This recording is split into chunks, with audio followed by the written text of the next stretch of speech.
The opening round of the season may have taken place at Daytona, which is typical for most NASCAR schedules. But tonight, we flipped the script. Going the complete opposite of a super speedway, the drivers now have to face off at Martinsville.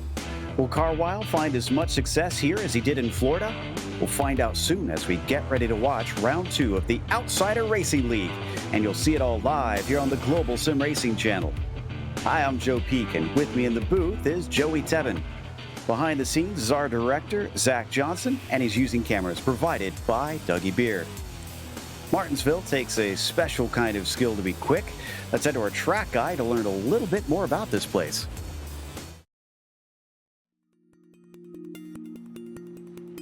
Welcome to a piece of racing history. The Martinsville Speedway in South Central Virginia opened before NASCAR was even founded, and it is one of the sport's original tracks. Its paperclip shaped half-mile has grown from a dusty pioneer to a beautiful racing facility.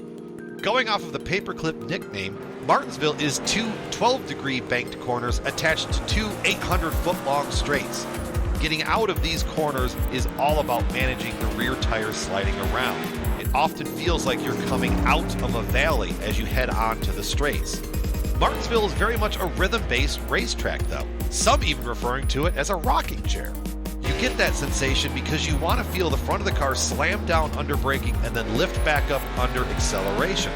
Making things even more complicated is the fact that the track is only 55 feet wide.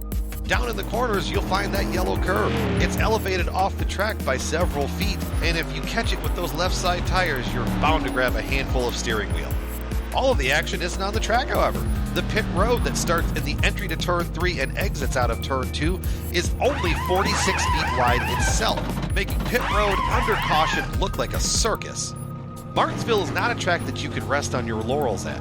Always on top of the wheel is the name of the game. The drivers that do that best find themselves with a grandfather clock trophy. The fans come from all over, the drivers come from all over, even internationally, to race at the hallowed grounds. So settle in, buckle up, it's bound to be a great race.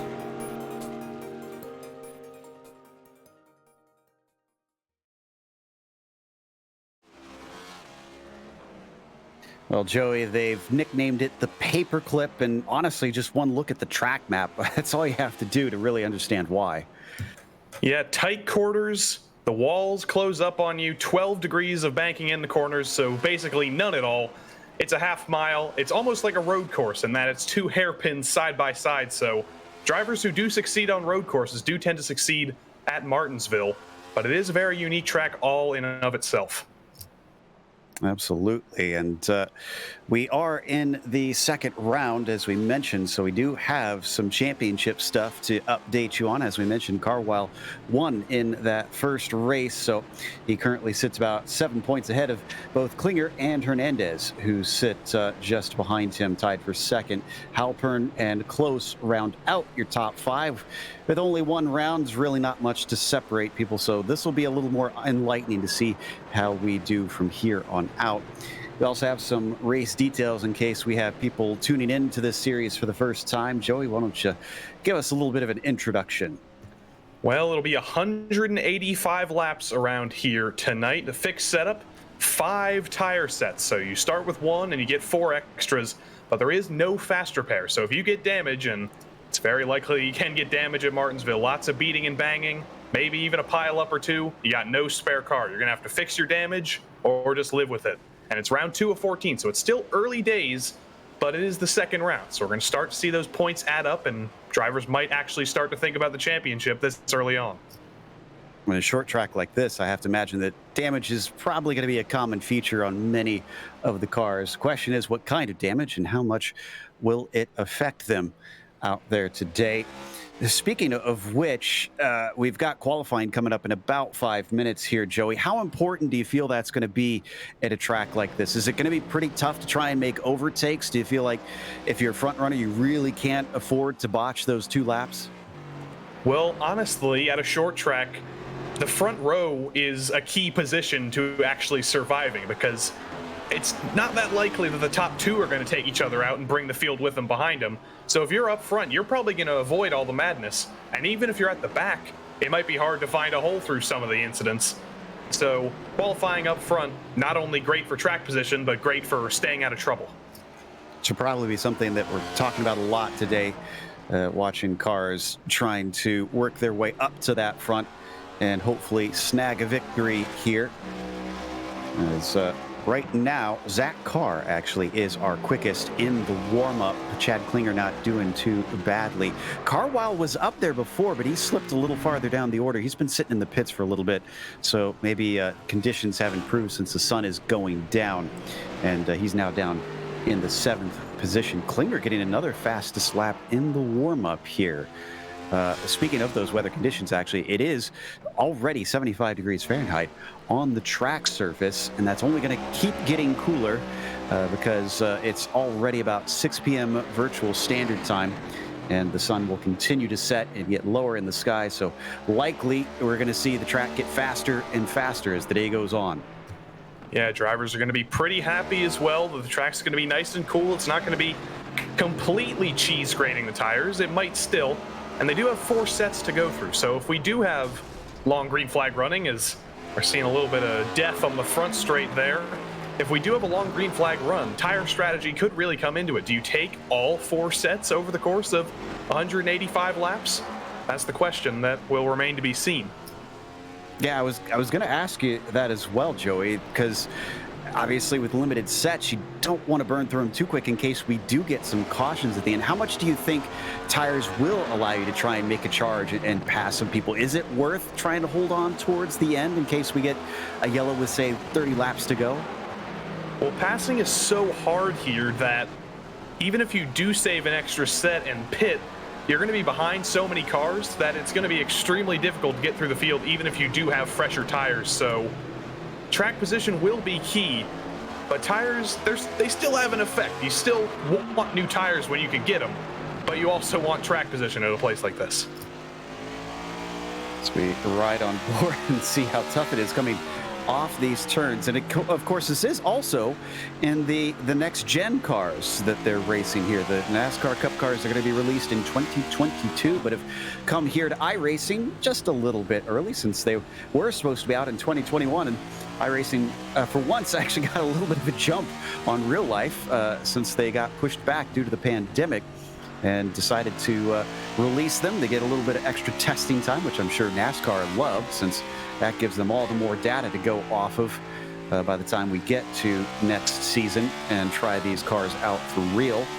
But here on the channel, we haven't got to see them all too much, so this will be a new experience, seeing these cars with 5 gears instead of 4, single hub lug nuts instead of 5, and all kinds of different changes underneath the hood, as well as in the aerodynamics.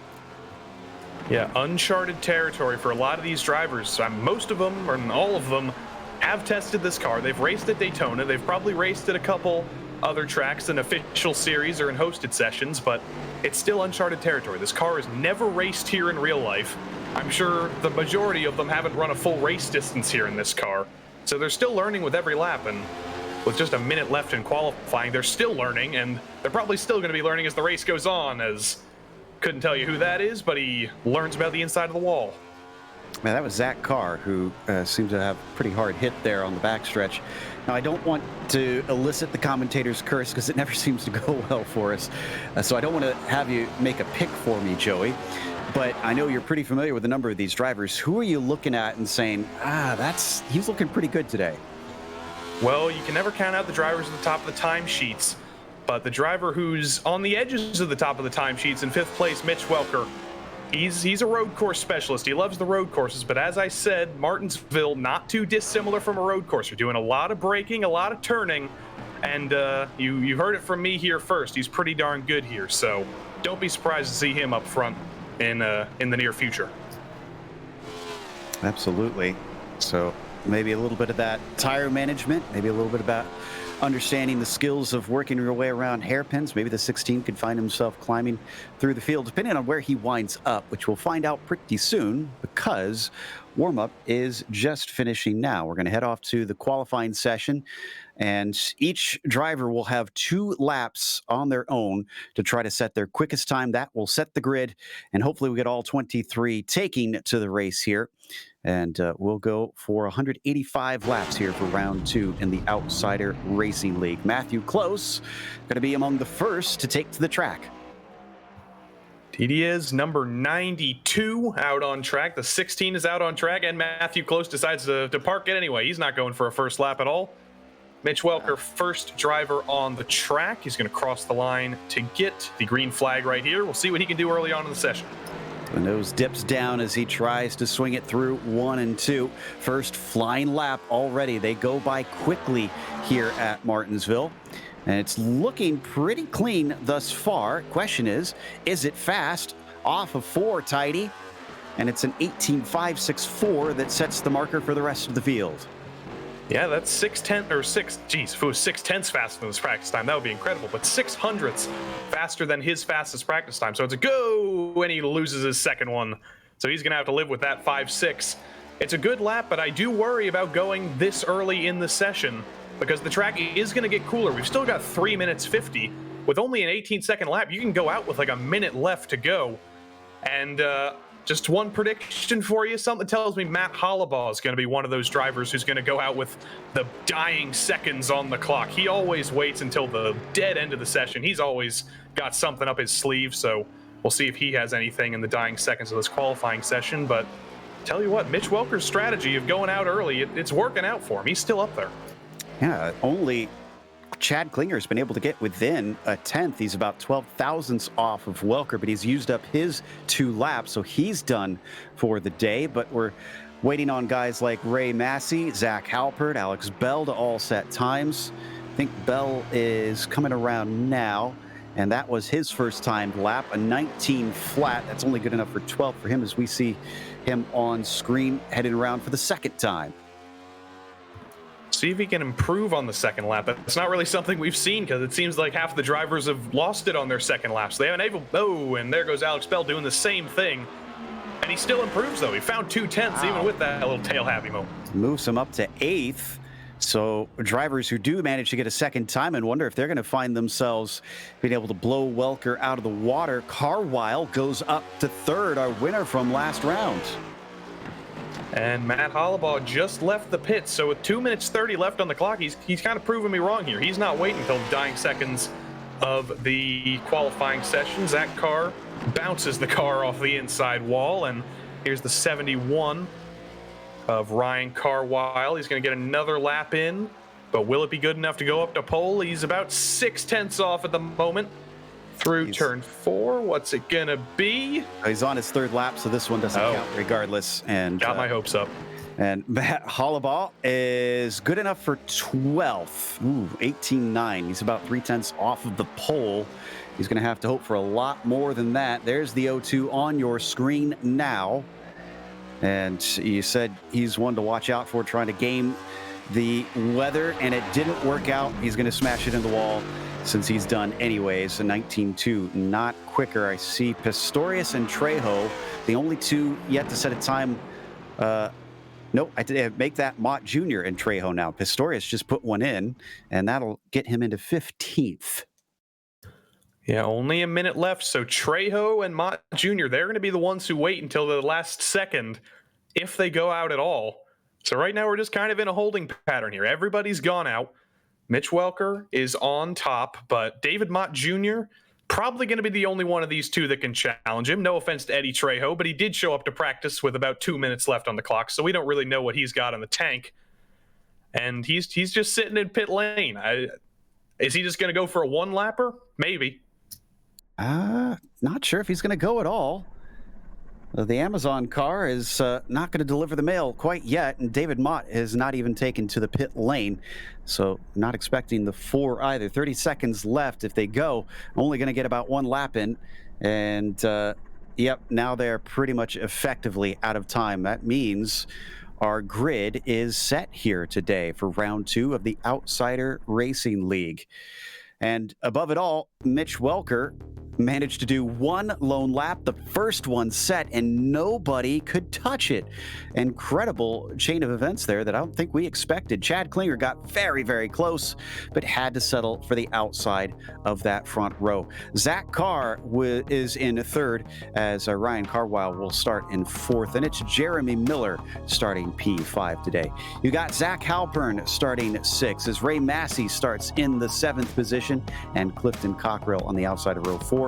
Ben Laughter, good enough for 9th, with Alex Bell to his outside. And then in 11th, it's Finian, Spinian, or Winian Dacuna alongside Matt Hollabaugh. Then Joshua Banks, not Joshua Daniels, that's another series. Evan Adams, Hayden Pistorius, Tim Downey Jr., Casey Lakatos, Matthew Close, Nolan Hodgson, and Ricky Williams round out the top 20. And there's 3 more. Joshua Collins, shotgun on the field of the qualifiers, and Eddie Trejo and David Mott Jr. didn't get a lap in qualifying. They'll start from the back. 23 cars we expect to take to the grid here today, and most of them are already out there lining up behind the iRacing pace car, getting ready to go. And it is now about 6:30 p.m. virtual standard time out here at Martinsville. You can see the sun already giving us some beautiful golden hues as it starts to set. And once we get everybody out on the grid, they'll get 2 pace laps, and then they'll be released. We'll see how much green flag racing we're able to get, as sometimes you can have quite a few cautions at this track.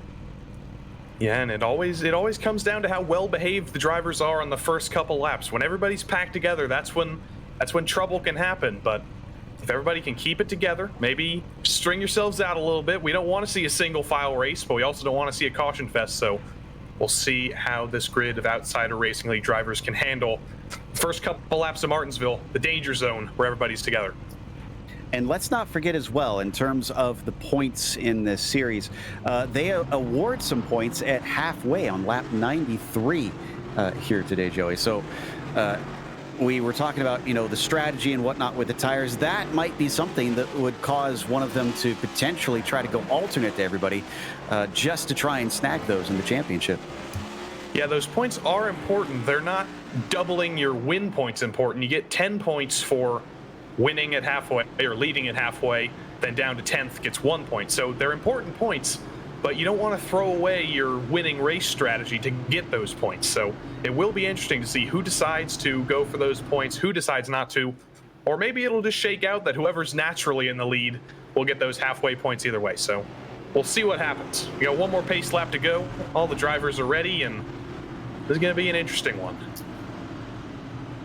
Only the second round here in the Outsider Racing League for their winter series. And Mitchell Welker certainly looks quick based on his qualifying.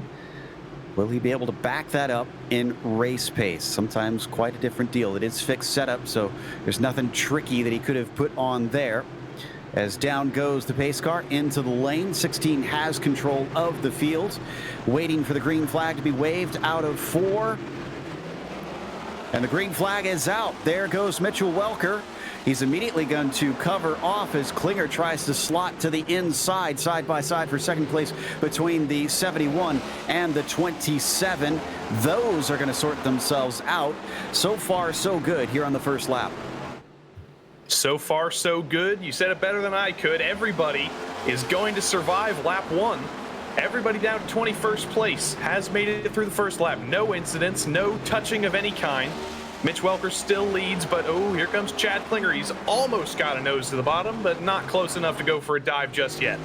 Showed his nose a little bit, but didn't seem like a serious attempt to me, at least, down into 1. 16 dives it in early. We got our first caution here just onto lap 3. That's Matthew Close, who looks to have brought this one out. And this was not a multi-car incident. I think the 92 is simply going to find himself clipping the curb here a little bit. Yeah, unfortunately, it looked like it was just a single car incident. I'm not even sure if he hit the wall at all, so we'll see what happened here. He's to the outside, and then he brings it down. Oh, a little bit too harsh on the curb, jumps it, but nobody, oh, that was close, but nobody hit him. Didn't hit any walls, so no harm, no foul, just a couple of positions lost, and we'll re-rack them all back up. We did make it a couple laps green, though. Yeah, that seemed like a good start, and considering it was caused simply by a car touching the curb, that's much better than someone getting a multi-car pileup involved. And you kept comparing this place to road course racing. I have to think that that's also something a lot of oval racers aren't necessarily as used to, is having to deal with curbs. Yeah, there's not really anywhere else where you're clipping curbs. I'm trying to think. Milwaukee, I guess a like bit. Legacy Phoenix, if you're racing there, you might be clipping some curves, but other than that, it's the road coursiest oval around, and that's part of the explanation why Mitchell Allmendinger up there is leading the way. Very clever. Between road coursey and earlier today, one of my commentators had temperature-y. So we're getting all kinds of creative language here on the channel today.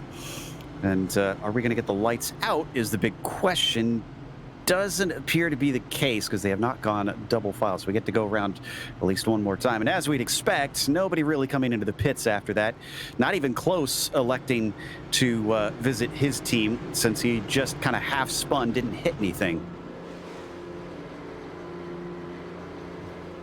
Looks like he's trying to go double file. Matthew Close is, but nope, we're not double file just yet. Everybody getting a little bit antsy. They want to go racing again. We had a good run going, and hopefully we'll get another one, as I think we're going to go double file here. Chad Klinger, please don't prove me wrong. No, we're going around one more time. Okay. Nope, lights are out. Oh. Lights are out, and so here we go. Reset and take off again. Mitchell Welker last time seemed pretty clean off the line. Klinger immediately moved to the bottom to cover things off and stayed quite close to the back of that red machine on the inside. So will he be able to repeat that, or maybe could he find something that he didn't have last time and get his nose in front down into the first corner? Here we go. Out of turn 4. He's looking for the flag man. Barney's got the green held up, and the green flag is now out. Once again, the 16 really gets a good jump on the field, and side by side between Carwile and Carr. Carr is going to be able to come away with that third place. Behind them, battling between Jeremy Miller and Ray Massey, the 23, looking to go the long way around, but just not enough grip on that high side. Yeah, Chad tried to get a little bit of a jump there. He tried to predict the restart, and Mitch said, "No, siree, I'm going to go whenever I want to go," and he left him in the dust once again. So a little bit of 4D chess up front. We'll see if we get about 5 more restarts, how many other ways they can try and trick each other into restarting at a bad time. Here's Finian DeCuna to the inside. He's fighting for the top 10, fighting in the top 10. Is he going to be able to clear Joshua Banks? Zach Halpern, rather, on the bottom? Yes, he is. Ooh, and Halpern might get a little bit freight trained because now he's got to worry about Josh Banks behind him. And yes, Josh Banks is through. 26 wants to get down, but behind him, a car getting loose. The 15 of Alex Bell is around. Amazingly, nobody else is collected. In fact, there was a miraculous escape, I think, by Evan Adams in the 59. Unfortunately, I think Evan did clip him a little bit, but I would hope that he doesn't have any damage from that. We'll see if he does. Just going down, like, oh, he just loses it on entry. I think he locked up the inside tire as well. So look at that, 28.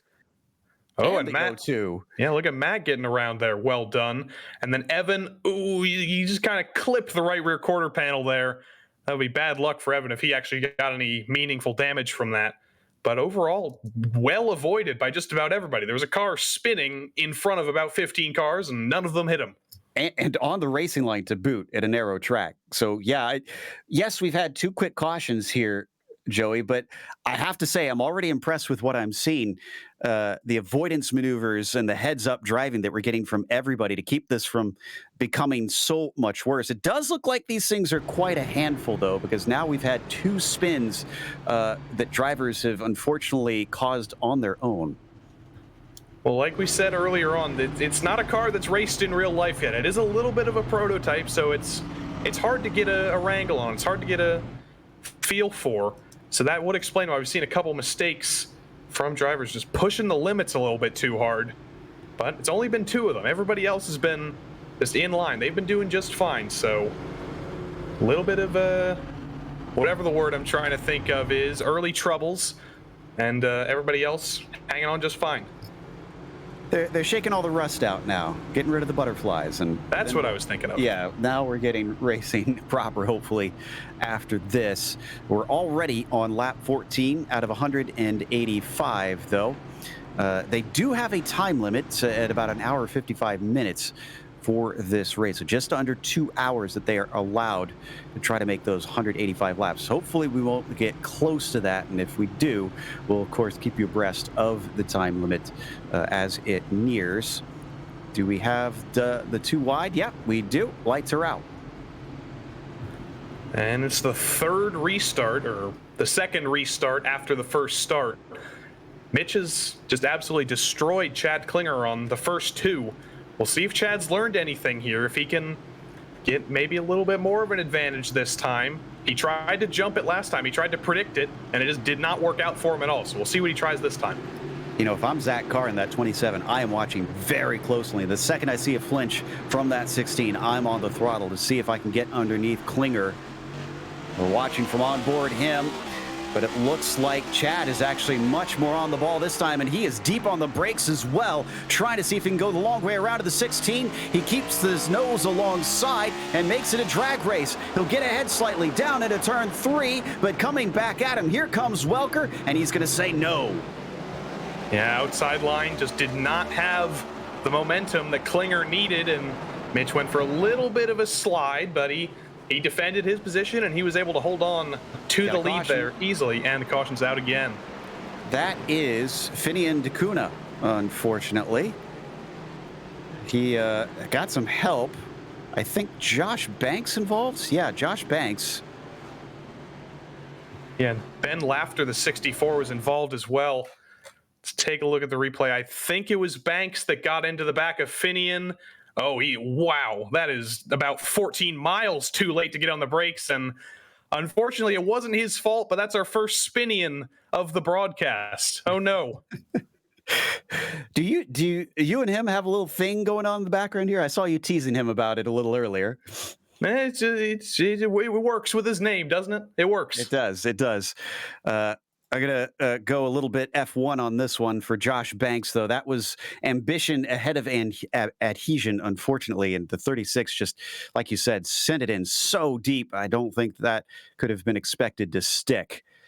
And it netted him a penalty. So Josh Banks has been given the EOL, and he is going to have to climb back through the fields to get a good result today. Yeah, and he's got quite a bit of damage on the front of that car. Like we said, no fast repair, so he's going to have to get that fixed the old-fashioned way. He goes all the way to the back of the field. He's crawling, letting everybody by. But hopefully he'll come in, get that damage fixed. Night's not over yet. And that has got to be extra annoying because one thing we hadn't covered is Josh Banks was up to, I believe, 7th place from 13th. He was one of our biggest movers before that penalty. Now he's down to 21st to make that 22nd as he lets by Eddie Trejo, I think, or is Trejo getting in behind Tim? We'll see in a second. Regardless, the damage has been done and all his good work has been basically undone. If we want to talk about big movers, David Mott Jr., he started at the back. He didn't get a qualifying lap in. He's up to 14th already, so he stayed out of trouble. He's made some good moves. He's up 9 spots, and we've only done about 9 laps. Okay. Well, 9 times 2. We are doubled up now, and we're getting ready to go green once again. Chad Klinger's been getting a lot of practice at this, and he did look a little bit better last time, Joey. He made the 16 work for that one. Yeah, 3rd time was a charm, but we'll see if 4th time is a charm.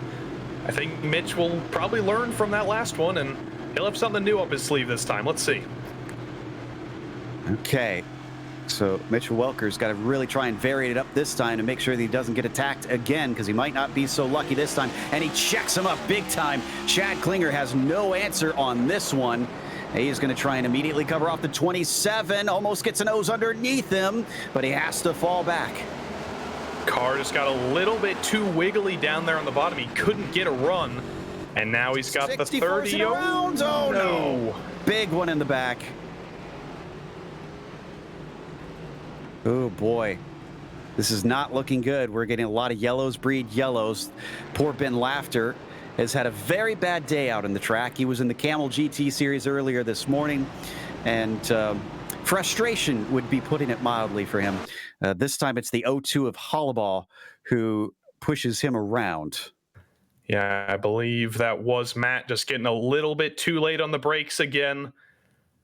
It's through 1 and 2. Looking good, but you see Matt right behind him going into 3, just a little bit too late on the brakes, and unfortunately with everybody else packed up, that's a bonk, and then the 26, and yeah, quite a few others getting involved in there. Oh, look at Matthew Close just sneaking through that little gap there. I don't think he hit anything. We're going to watch it one more time here. See if he did manage to get through cleanly. 26 coming to a complete halt to stay out of it as well. Hollabaugh, interestingly, has called it a night after that. I didn't think he got that much damage, but whatever his reasoning, he has elected that that's enough for him at Martinsville, and he is going to be our first DNF of the evening. Just a quick spin turn, and we got some takers in the pit lane. Here we go. Yes, we do, and just a quick word about Matt Hollabaugh. He's a very clean driver. He doesn't like to make contact with people, and I think he called it a night because he caused a pileup. So it's unfortunate. He was feeling bad for himself probably, but he'll be the first DNF of the night. Here's the 26 in the pits. That's Zach Halpern. He was up into 8th place or so. He's got to bring it down pit road now, get some of that not fast repair, slow repair, I should say, and he gets it back rolling. Yes, he does. So back running. Yeah, Halliball doing some, what seems to be some self-flagellation, unfortunately. And would like to see him back on track because it's a shame that he called it quits so early. With still plenty of racing left. Let's see as we become too wide one more time if we can break this duck and get some green flag racing. 3 laps is the longest we've gone so far.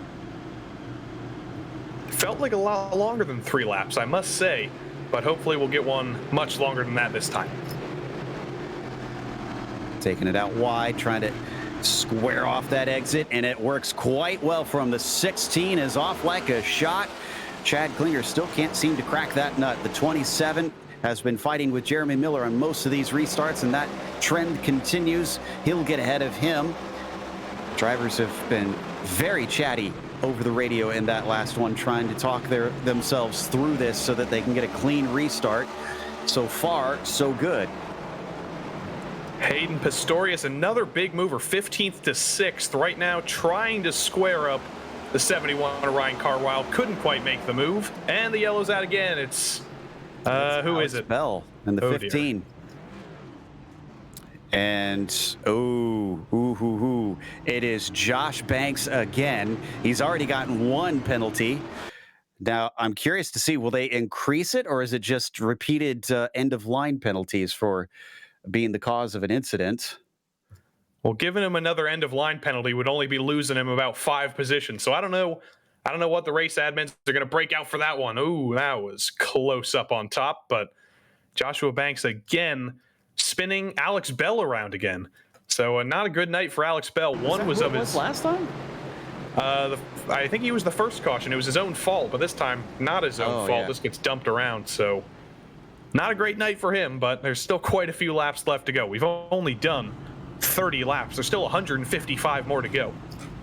On that note, after a number of cautions here, we're going to take a quick break on the Global Sim Racing Channel. We'll come back with more racing here at Martinsville for round 2 of the Outsider Racing League.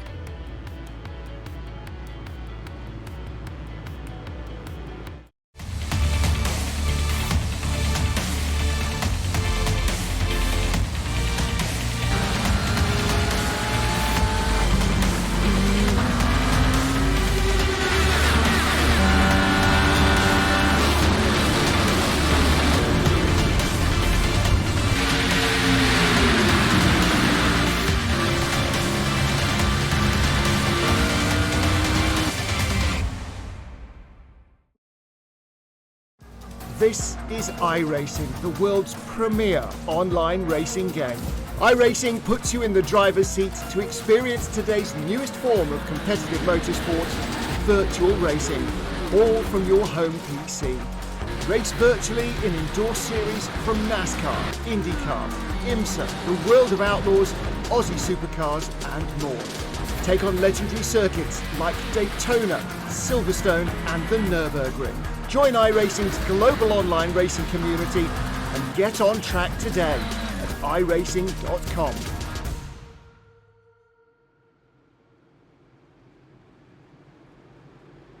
Welcome back to Martinsville Speedway. We're getting ready for another restart here in round 2 of the Outsider Racing League.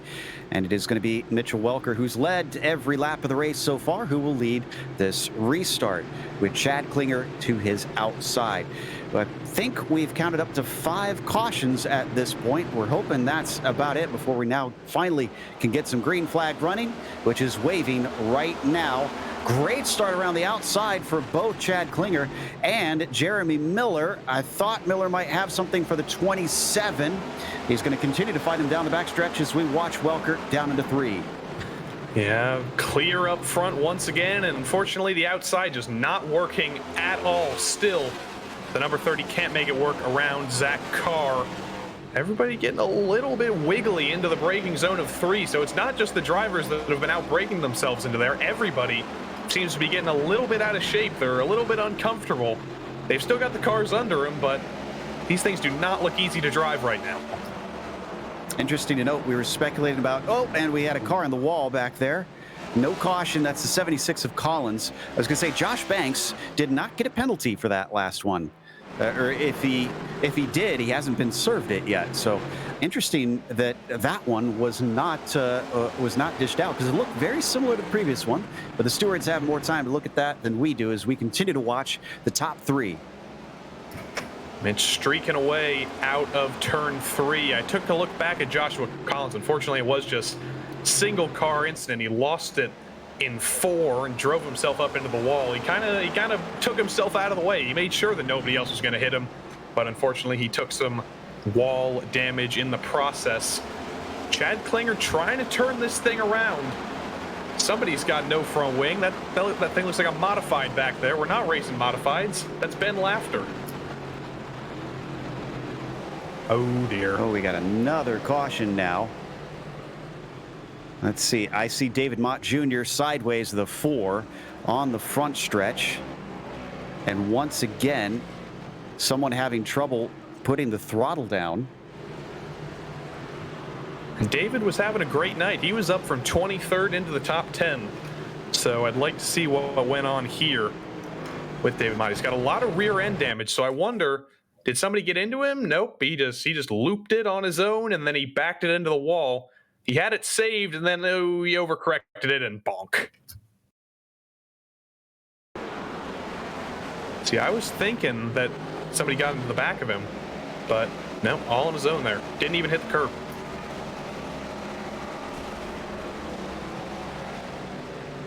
All right.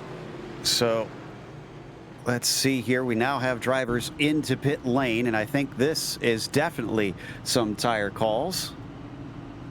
Clifton Cockrell looks to be leading them. Yeah, Clifton's down in the pits. Alex Bell not coming down into the pits. Finian DeCuna in the pits. He's still getting damage fixed. That's the good thing about these cautions. He's been able to come down pit road about 6 or 7 times and get all that early damage fixed. There's Matthew Close getting the lucky dog. He'll rejoin the lead lap. And we'll be back to 22 cars on the lead lap.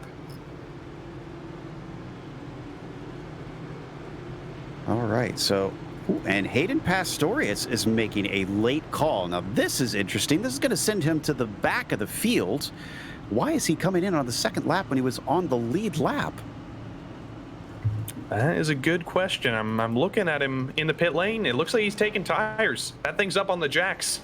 He might be just going for an alternate strategy here.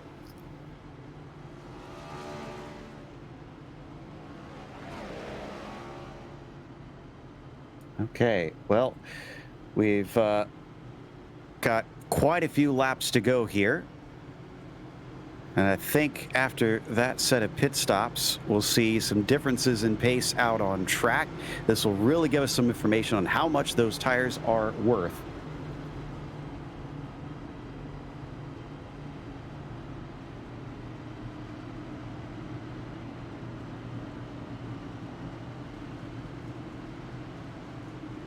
And still not double file as the lights are off currently.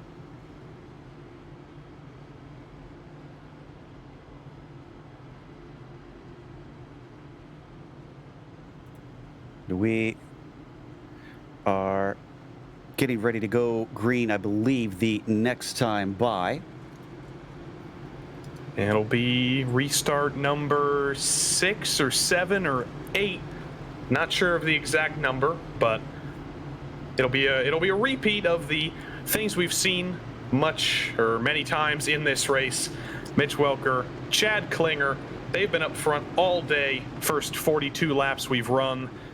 Been quite a few cautions, but Mitch he's been practicing his restarts, so if there's anything that's come out of this, he'll be the best restarter in the business after tonight.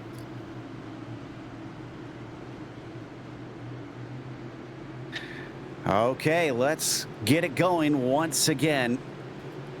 And the drivers are getting just as frustrated as I'm sure some other people are. And green flag is out, and that frustration might cause yet more yellows as the temperatures inside the cockpit raise. Everybody eager to try and make up positions, eager to get going, maybe making less wiser decisions. Will it snowball, or will we finally clean up the act? Great exit there by Chad Klinger. Even though he cuts low, doesn't seem to be able to get by the 16. Casey Lakatos down the inside of Tim Downey Jr. He's going to get clear. The 50 past the 25. That's for P8 or P9 or P10 or one of them down there. So Ben Lafter, the highest of those on fresh rubber in the 64, but with quite a bit of damage on that car as well. Coming along the backstretch once again, and the front runner starting to spread out a little bit. Let's see if that 64, oh, and he's going to get into Lakatos. No caution, though. Everybody's geez, that surprised me so much that I can't even speak. Everybody's kept it rolling in a straight line, but there were cars all over the shot there. But everybody's still going, so no caution. Okay, well, that gives a few spots to the 64. I'm sure he's happy to get a little bit of racing karma there. In fact, he's in pretty clear air because of that. You can see he can just run his laps now and take advantage of that fresh rubber, as everybody up at the front still dealing with what they started on. And actually, we didn't see it on camera, but I think Welker just scraped the wall off of 4 that time. And he took a little bit of paint off the side of the car, but don't think he's going to get any around. Yellow's out. 21 spins it off of turn 4. We got a few more laps in this time, at least.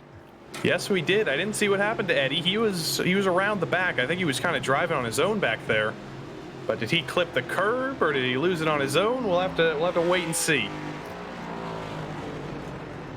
Wow, strange stuff on this one.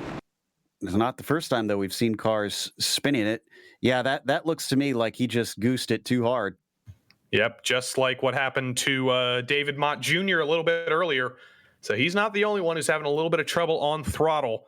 Eddie Trejo joins the list of drivers who have been pointing in the wrong direction so far tonight.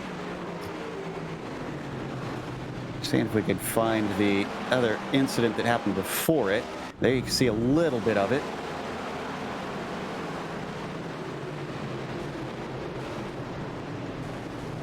Oh, that was a real hard hit. Who was that just plowed into the wall? I think that was the 50 of Casey Lakatos who just flew into the outside wall.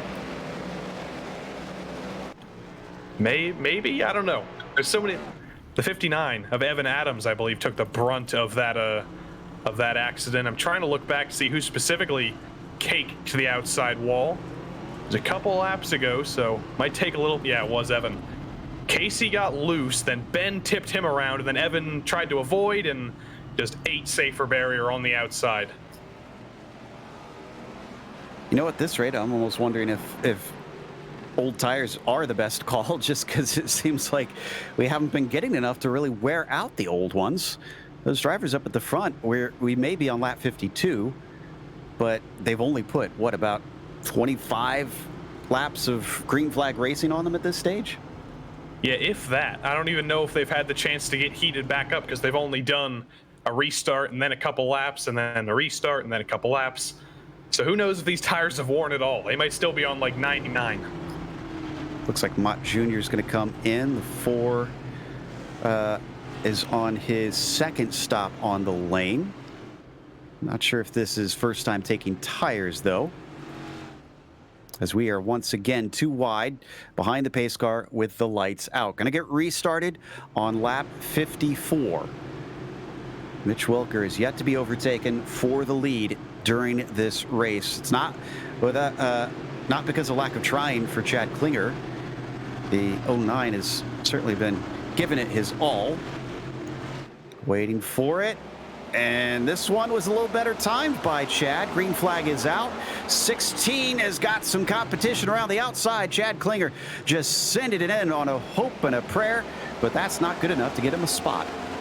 Yeah, if that doesn't show you how little the outside's working right now, I don't know what else will. He had a nose ahead of Mitch on the apex of turn 1, and still just not enough. He had the run on the bottom, and Mitch Welker able to hold on to the lead as usual so far tonight. So Chad's gonna have to try and start thinking of new ways to get by. He's gonna have to get to the bottom somehow. We'll see if he's able to do that, as the modified of Ben Lafter still out there on track, but he is going down, down, down. Yeah, he hit the wall that time out of 4 to his inside. Finian DeCuna is going to be able to get into 12th because of that. Clifton Cockrell now looking like he's also going to nab a position. Well, those tires were a good hope. Oh, and he makes a little contact with Ricky Williams. The 11 was very heads up on that, just went the left, but it's not good enough to keep us away from caution because someone has brought it out. I believe it was Evan Adams who either lost it on his own or got a little bit of help. We'll have to wait and see. Yeah, it looks like out of 4, Evan lost it himself. Take a look at a replay here. Yep, just it's the same thing we've seen in the last 2 cautions. Just a little bit too hot on the throttle and whee, around he goes. Nobody's been able to avoid that inside wall either. Oh, and David Mott Jr. took a little bit of a bite out of Evan's nose as well. Yeah. That'll give both of them just a little bit of damage. You know, it might look silly for the outside observer who's not familiar with racing, especially in NASCAR stock cars. But I mean, I guess explain to our audience what is so tough about accelerating off the corners at this track in Cup cars, because it certainly looks like it is testing the best of them out there today. Well, when you've got a car with this much horsepower, it is basically a hairpin turn you're coming out of. So it's not just an oval turn. You're not just turning left full throttle. You're getting on the brakes, you're slowing the car down, and then you're trying to speed it back up.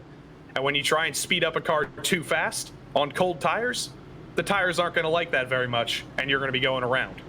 The drivers up front have been able to keep it under control so far, but at the back, maybe drivers just pushing a little bit too hard to make their way up the field. Maybe some of the more inexperienced drivers in this car at the back of the field making mistakes because they don't know the limits of it yet. Either way, there's been a lot of incidents, and I think the drivers have been talking to each other over the radio over the last couple of cautions, just trying to work out what they're going to do and how they can all keep it clean for more than 5 laps. Yeah, at this point, I have a feeling it starts to become less every man for himself and everybody trying to work towards a more common goal, which is getting some actual racing in. Of the highest to have pitted and taken tires, looks like Alex Bell holds that spot in 10th, but there's literally no mixing of those who have pitted and those who have not. It is a straight line between 9th and 10th. Everybody behind there has at least visited pit lane once.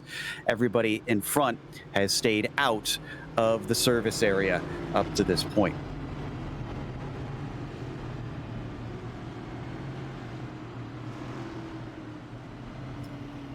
Just trying to listen to what race control Brian Chambliss is saying. I couldn't quite discern it, but I imagine he's telling the drivers again, just try and clean it up, be more careful, and let's not have any more single car incidents.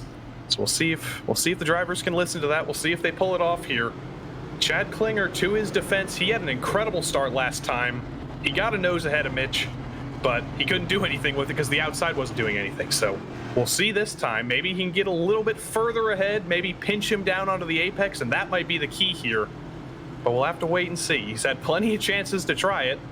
Now he's got to start trying new things.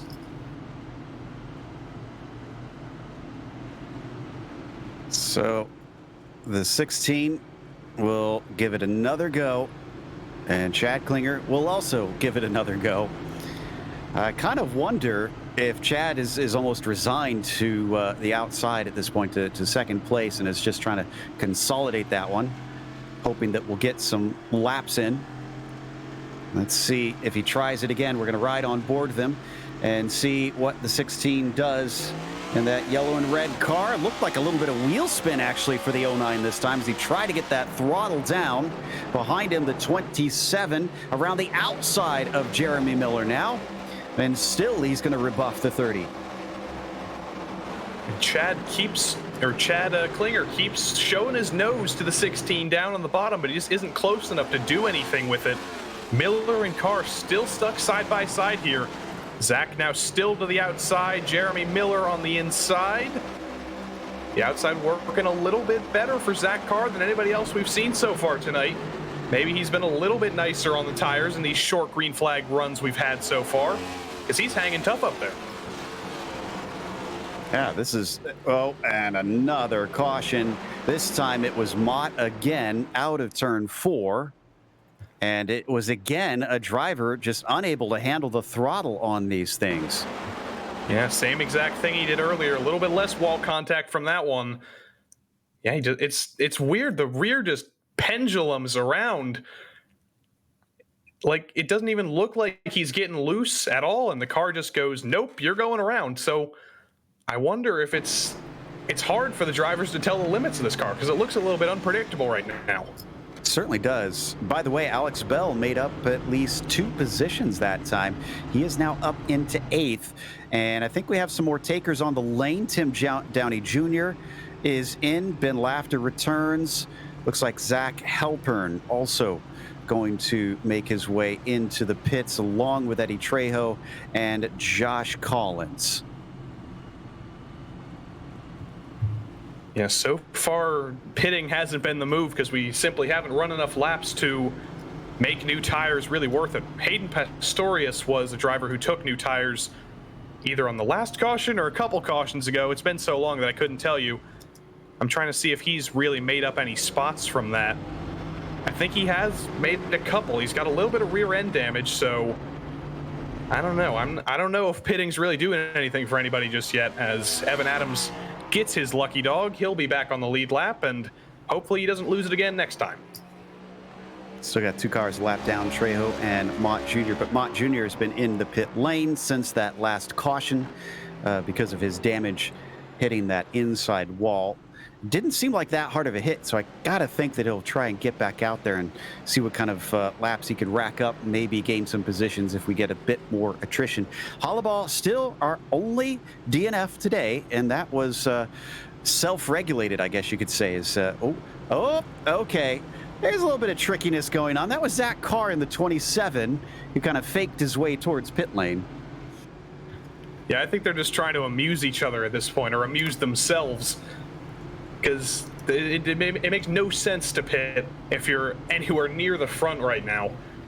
So nobody's really going to be thinking about that. We're crossing the line for lap 69 right now.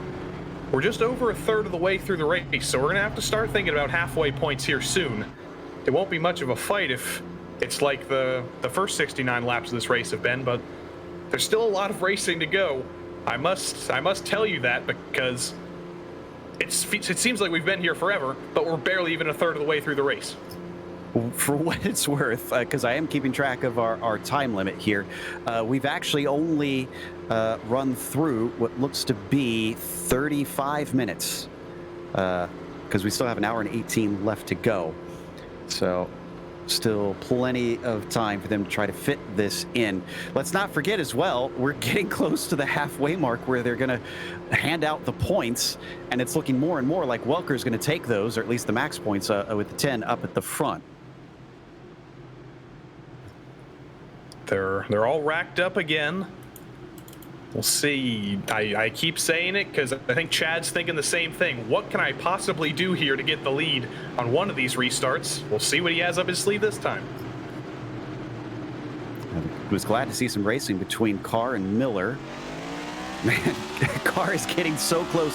He's actually given a little bump to the 16 this time, and that might have actually cost him some wheel spin or something, because here comes Klinger. Oh, and it's getting a little rough up at the front. Here comes a 27. We're going to go 3 wide for the lead. Carr might have the inside and be able to take this away from Welker. Who would have thought he'd be the one to be able to finally lead another lap, but he's not going to do it this time. Just shy. Still has the desired line. Down at the bottom of the banking, and we get a spin behind them. Caution is out. That's the 71. Who unfortunately is going to get a big hit. Carwile was plowed into by Ricky Williams.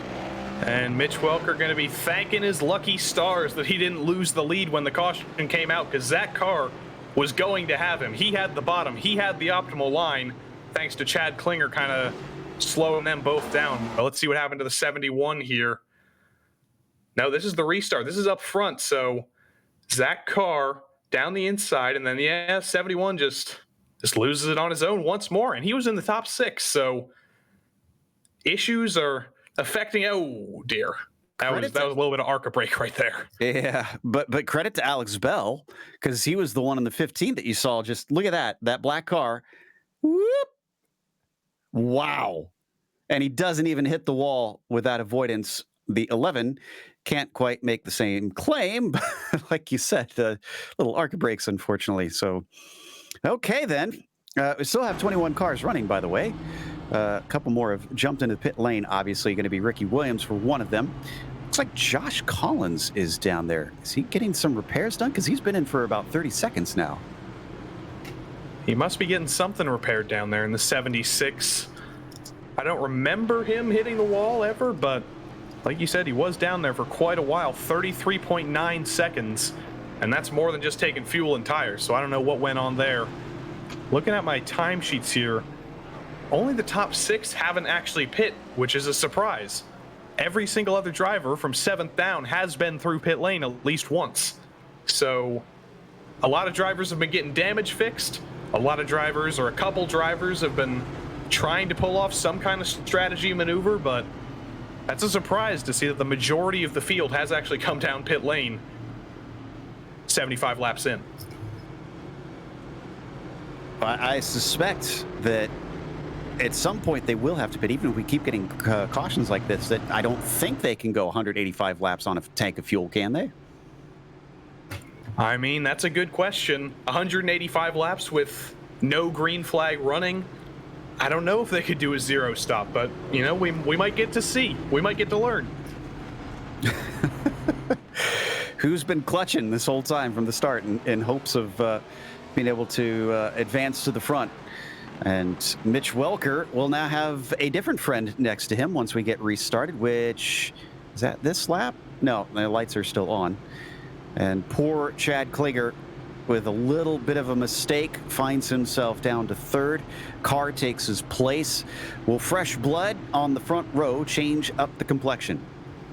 Well, you say poor Chad Klinger, but I think he might be a little bit happy to have a change of scenery here and have a new driver on the outside of Mitch, because now Chad can, I guess, try and do what Zach Carr was doing a couple times and just put the bumper to Mitch, tell him get going, and then I guess just stick to the bottom of him and hopefully sneak down the inside into 3. Something we hadn't covered a little earlier, David Mott Jr. was given an EOL at one point, and Evan Adams was as well. I assume that's also related to some of the incidents that we've seen so far, since the last one we saw was handed out due to causing one of the yellows. Green flag getting ready to fly for Mitchell Welker, and he's on it. Green is out. Ooh, can Chad maybe get this second place back right away? The 27 of Carr couldn't duck down in time, and here comes the blue and black number 09 trying to sneak that away. 27 has no place to get in the line. Oh, he gets in the leader, no. And it's going to be the entire field that plows into them. Oh, my goodness. There it is. Wow. And Carr sneaks through. That's remarkable.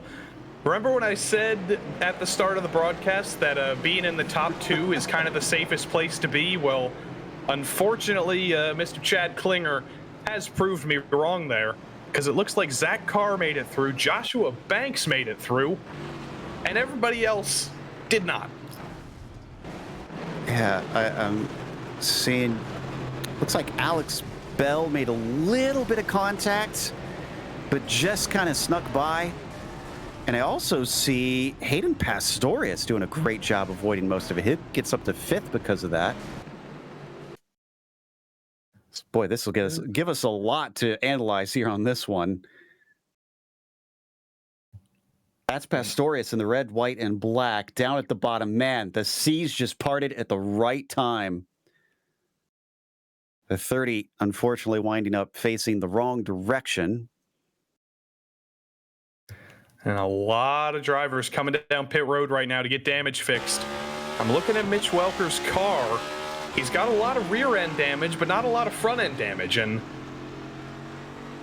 let's watch from the rear bumper of Mitch Welker that got damaged here. Just going into 3 and 4. He's kind of just in the middle of the track, so it's not his fault that Chad tried to send it in there, but just drivers not really knowing where to go. Zach Carr and Halpern Chad Klinger just trying to fight for track position that wasn't really there. They were both trying to get by him, and Chad just drove through him. Sometimes we refer to it as the red mist. You just get that little bit too eager, too frustrated. Ah, man, look at all that damage. After spinning so long at the front, I gotta think that he is just fuming inside of that machine. Well, I think you're probably right, but he is still out on track, so he hasn't called it quits. He's not giving up yet. He's getting that damage fixed. Cow. Oh my God, look at the 09. Yeah, we got another modified on track now. First it was just Ben Laughter. Mitch Welker spending an awfully long time in the pits, and there he goes. So he's not going to go a lap down. He will be at the back of the field, but we'll see. Oh, he is one down. Yeah, he did go a lap down. Unfortunately, just spent a little bit too much time in the pits, but I'm sure if we get another 5 cautions, he'll get right back up there. He's third in line. So Joshua Collins would get the lucky dog, then Ryan Carwile, then Mitch. And, yeah, we'll see if he can make it back up there in the next 102 laps. Klinger was given an EOL. Not sure that it matters all that much at this stage of the way that car looks. And then there were 3. Zach Carr, Josh Banks, and Ray Massey are the only 3 that have not visited pit lane so far. Alex Bell, remember we mentioned he was the highest to have pitted. Well, he's got his way up into 3rd as we get ready for the green flag for the first time, seeing somebody else at the front.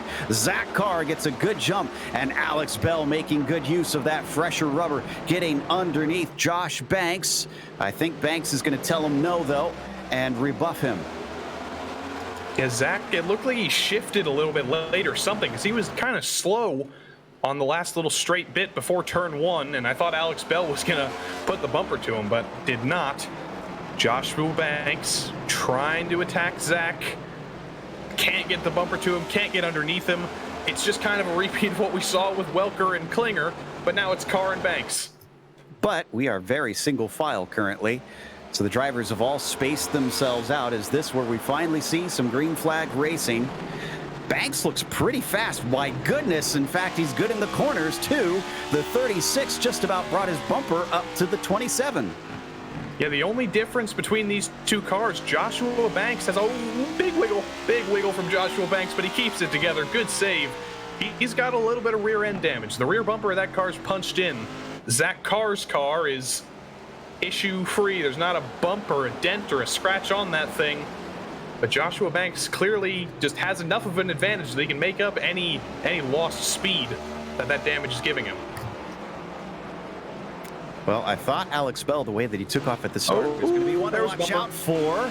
And Banks really wants that lead. He looks much faster than this 27. And he's going to give him another little hello, just a tiny little tap.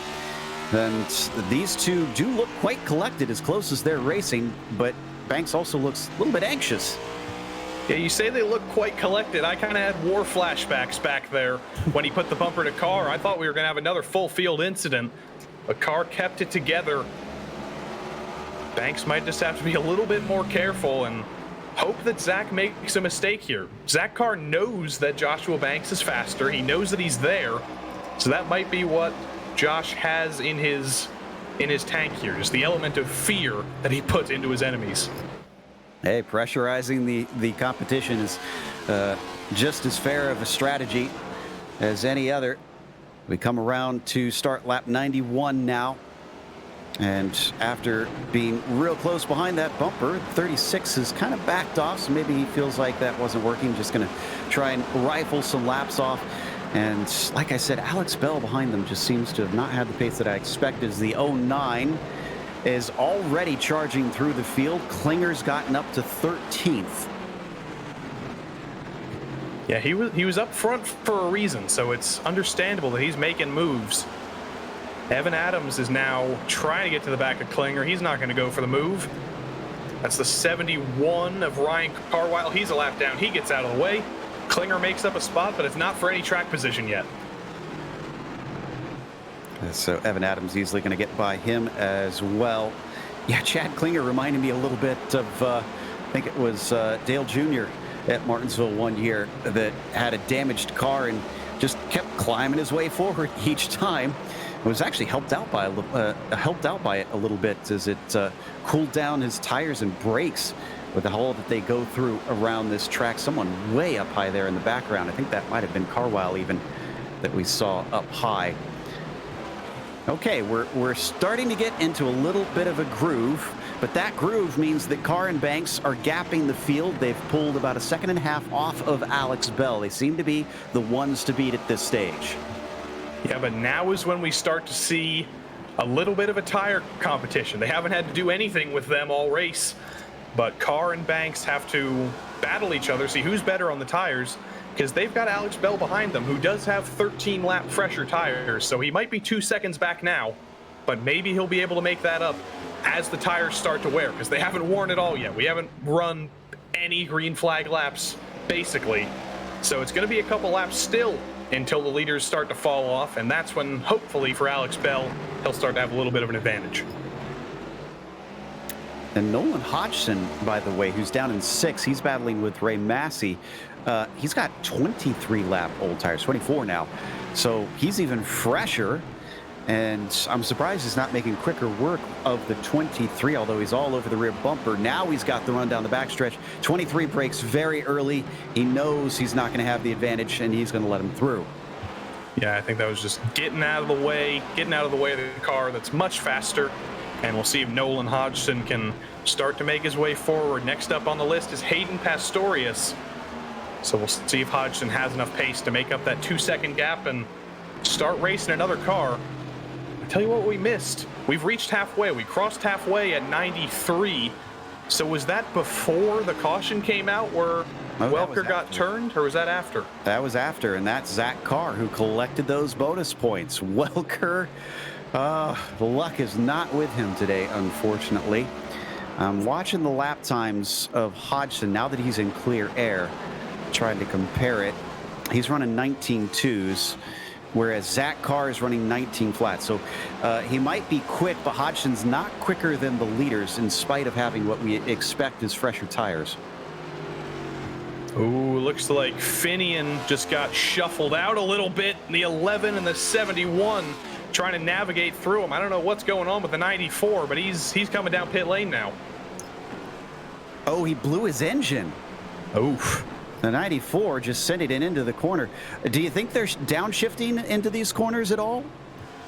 I couldn't tell you that, but maybe it's just a side effect of the damage. The temperatures were rising, and That's true, yeah. Eventually it just went kablamo. So he did have quite a big crash when he got turned, so that does make sense that the car would be struggling a little bit and running a little bit hot. So Finian's going to come down pit lane. He's actually taking tires while he's down there because, you know, why not? But he'll probably be down there for a little while getting those required repairs. Yeah, I think it takes about a half an hour, from what I understand, to get a motor replaced. I thought for a second we were spinning on this onboard that we were on, but no, this is just Josh Banks getting close to the bumper once again after spending some time away from the rear of the 27.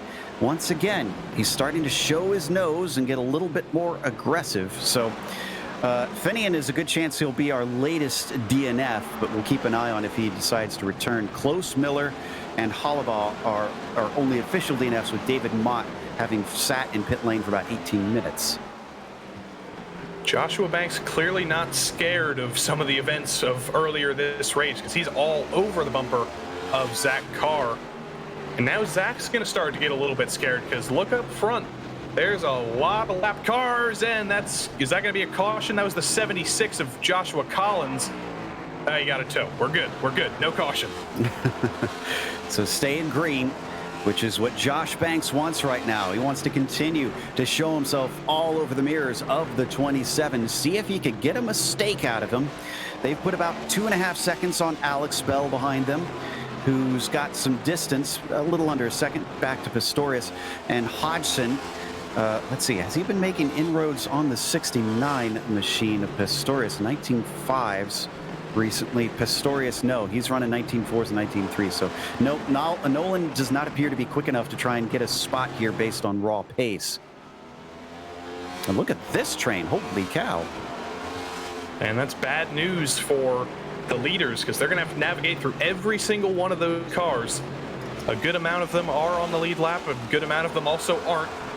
Mitch Welker in the middle there, 1 lap down, so I guess that's kind of a silver lining for him. He's the only one a lap down now. His opponents for that lucky dog position, if we do go yellow once again, they're all gone. So he's going to be back on the lead lap if we get another caution, because everybody else is either 2 or 4 or 8 or 25,000 laps down. With this train being led by Casey Lakatos and Ben Lafter. Whole bunch of cars here about to be attacked by Zach Carr in a couple laps time. And that's Ben Lafter who's going to get to the inside. This is for position over Lakatos, and it looks like he's got it. Ben Lafter is going to have a good day come hell or high water, it seems, because he is trying his darndest to get back into this. He'll bring Mitchell Welker along through, who, as you mentioned, is a lap down. Lakatos doesn't really like that. He's going to continue to race him around the outside, as he doesn't care what lap he's on. Now he's going to finally give way. Well, as we saw early in the race, the order of the race can flip completely, so it's never over. And that's why a lot of these drivers are still out on track, even if they're 1 lap down, even if they're at the back with damage, because there's still 72 laps to go, and it could very easily flip again.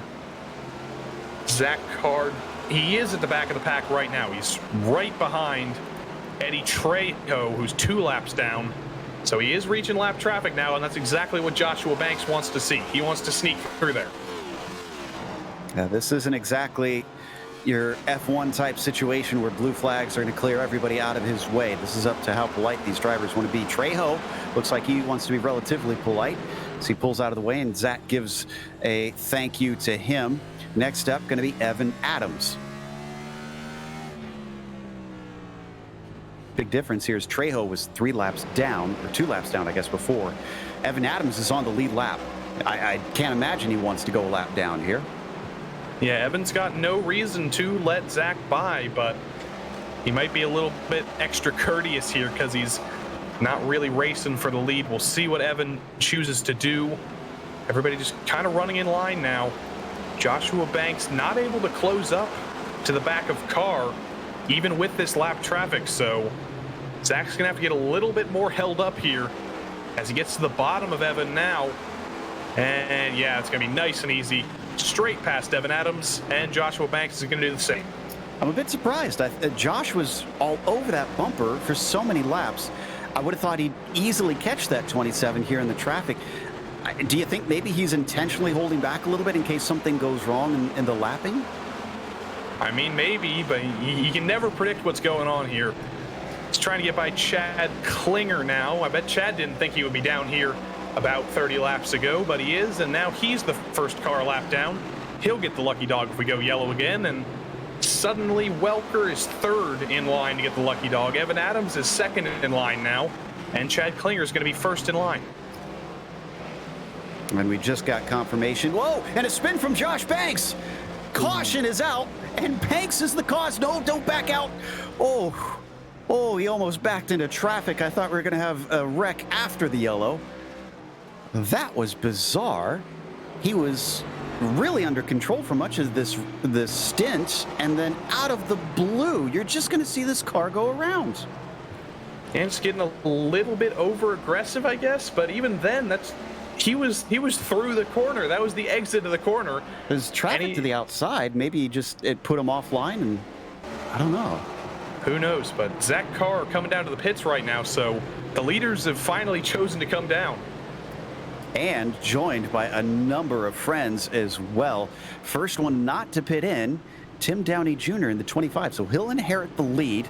Last stop for him was 47 laps ago, so not too terribly long, but we did have our longest green flag stint there now, so he's going to be feeling it perhaps a little more than some of the other drivers did during that first half of the race. Yeah, and Chad Klinger got the lucky dog, like I said, so perfect timing for him. Nobody else got lapped before him. He'll get the wave around. All the lapped cars have gone around. None of them have come into the pits, so Evan and Mitch are going to hope for a wave around here. I don't think they're going to get one. Zach Carr is the first one out of pit lane. Klinger just came back in, so he's not going to be sitting there. And Tim Downey will be ahead of him. But Tim is showing a lot of problems with his connection. You can see that car blinking. 25 might get a message from the race stewards if that doesn't clear up soon. Speaking of race stewards, I got confirmation that Mott has no intentions of returning to the track. So he is also a DNF for today. That means 4 drivers are officially out. Dacuna might as well be because, of course, his engine expired. And unless he actually tries and basically replace it and get back out there, he's not really going to have much to do today. He might be able to get back out. We are on pace to, we got 55 more minutes, so he does have time to get back out there if we do fulfill the entirety of the clock. So he might be able to get out there for a couple more laps. Ricky Williams is out on track, so we won't be able to get by Williams. Joshua Collins is still in the pits, so there might be another position there. So he could get 1 extra point if he does go back out and move from 19th to 18th. So we'll see if he thinks that's worthwhile. Okay, we have come down to a little less than, well, a little more than 60 laps to go now. We're getting into the later stages of this race at Martinsville. Despite a messy start, it has cleaned up quite a bit, and it's produced some interesting variations in strategy. Only other one on the lead lap that did not pit that time was Evan Adams, who got his lap back under the lucky dog. He's still catching up to the back of the field, which I believe is going double file now. Yes, lights are out. I thought Mitch Welker was going to get a wave around there for staying out, but no, only Evan did, and Chad got the lucky dog before them. So Tim Downey Jr. is the new leader because he's the only one who hasn't pit in a while. Will his internet connection hold out? Looks like it may have cleared up. Okay, here we go. Nope, he blinks again, and green flag is out, but he is away safely. Zach Carr is not able to challenge him. He's got Alex Bell to his inside. Can he get down to the bottom to cover him off? He'd like to. In fact, he'd like to go by that 25. He looks like he's got better pace. Look at under braking. He's able to get through the 15, gets turned by the 23. Caution is out. Oh, and he's going to get hit. That was Welker, who sees his woes compounded. I could see that coming because Tim Downey Jr. unfortunately he took an alternate strategy. He tried to stay up front, but unfortunately he just backed way off there on the outside, and that really just checked up everybody. Yeah, you're going to see what happened exactly as you described. The 23 of Massey is going to make the contact, and he had no clue it was going to slow up that much. And these are momentum cars, so by that point he was on a trajectory, and poor Welker was as well. You could see him getting a horrible hit, just really bashing in the front of the car. Yeah, and worse than that damage, I don't believe he'll get the lucky dog now because he was involved in the wreck, or at least iRacing is going to say it was. So Ryan Carwile is going to get the lucky dog this time. Oh boy, this has been a wild one to say the least. Carwile, you're right, is around and to the lead lap. So Carr now your leader. He did manage to get ahead of Downey in that, but Downey is not elected to come into pits. Cockrell, well, that is, we haven't really paid much attention to that 28, and suddenly he finds himself in the top 3. Yeah, I don't think I've said his name once since the start of the broadcast, but he's mostly stayed out of trouble. His rear bumper would disagree with me. There's quite a bit of damage back there, but I couldn't tell you where that came from. And whatever he's been doing, he's still alive, and he is up into third. He started 8th. He's made up 5 spots. I don't know how he got up here, but he is up here, and he's got a shot now. Even though Zach Carr is back to the lead, he would probably be the easy pick for the win here, but you can't really count anybody else out just yet. I have to admit, I know he hails from Club Texas, but Clifton Cockrell just always makes me think that's such a British sounding name. I keep wanting him to be from Club UK&I, but no, he is from the South here in the States, from the Lone Star State, and he'll see if he can make things bigger and better here in Martinsville by sneaking higher up onto the podium. I have a feeling he'll at least be able to claim second over Tim Downey Jr. because that last restart to me said that Tim's strategy, like you said, just is not going to pay dividends. Yeah, we'll see if he chooses to maybe not back off as much as he did last time, because I think he was trying to play it safe, but in the process he made it kind of very unsafe. So We'll see if he just decides to go full speed, give it everything he's got. That might be the better move and just, I guess, naturally fall through the field instead of trying to let people by. Okay. So, as Carwile gets back out on track after taking a quick stop for rubber and some fuel, he'll be able to line up at the end of the field. Zach Carr will have control once again. The pace car is in. We restart on lap 132. 27 waits for it. And the green flag is out. Very good jump over the 25. Behind him, Cockrell is already going to get his nose in and try to take that spot away. Is the 25 going to get freight trained here? And it looks like he already is. Ooh, he was still quite slow into 3 and 4. Ben Laughter gets a push from Joshua Daniels. He almost went around for the 3rd or 4th time tonight, but keeps it rolling in a straight line, as does Zach Carr in the lead. Clifton Cockrell up to 2nd. Halpern gets 3rd now, and it looks like Massey, despite the hit that he had a little bit ago, is able to keep in 4th place as he also sneaks by Tim Downey Jr., dropping like a rock. Laughter up to 7th now. I expect he'll likely get one more off of that 25 himself. So making good of a bad day in that number 64 machine. Comes Joshua Banks down the inside of the 25. He's still just super late on the brakes. He's got no fear despite that kind of coming to blows with a couple other drivers so far tonight. And now he goes in deep trying to get by the 23 of Ray Massey. Does not get the exit he needs. Looks like we're single file through basically the entire field right now, which is pretty good if we want to get some laps on the board.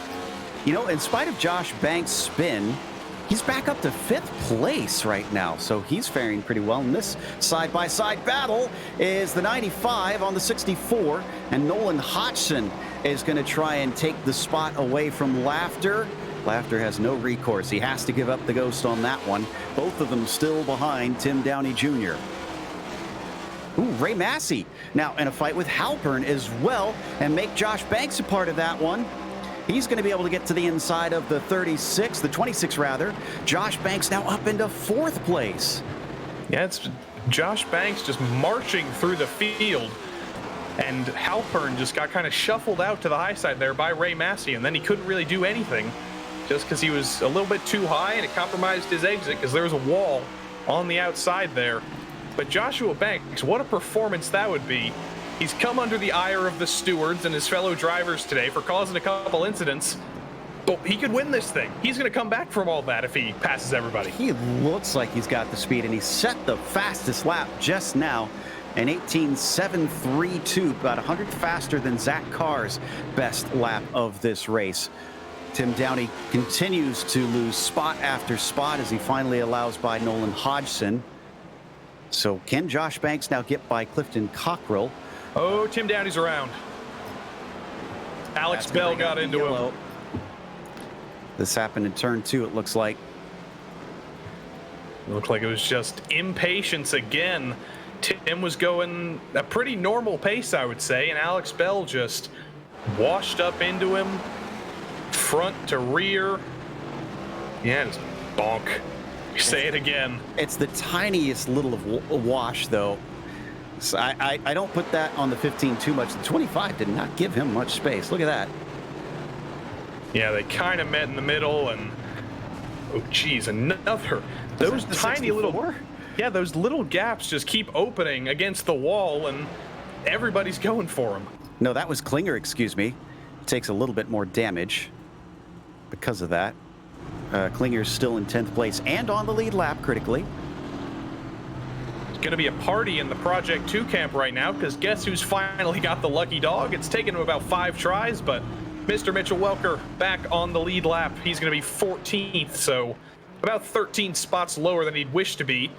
But with no front and no rear, he's still got that car on track, and he might be on track for a top 10 finish here if he can survive. Is Clifton Cockrell going to be able to get out on the lead lap here? He's been in pit lane for about 30 seconds. Now he's rolling.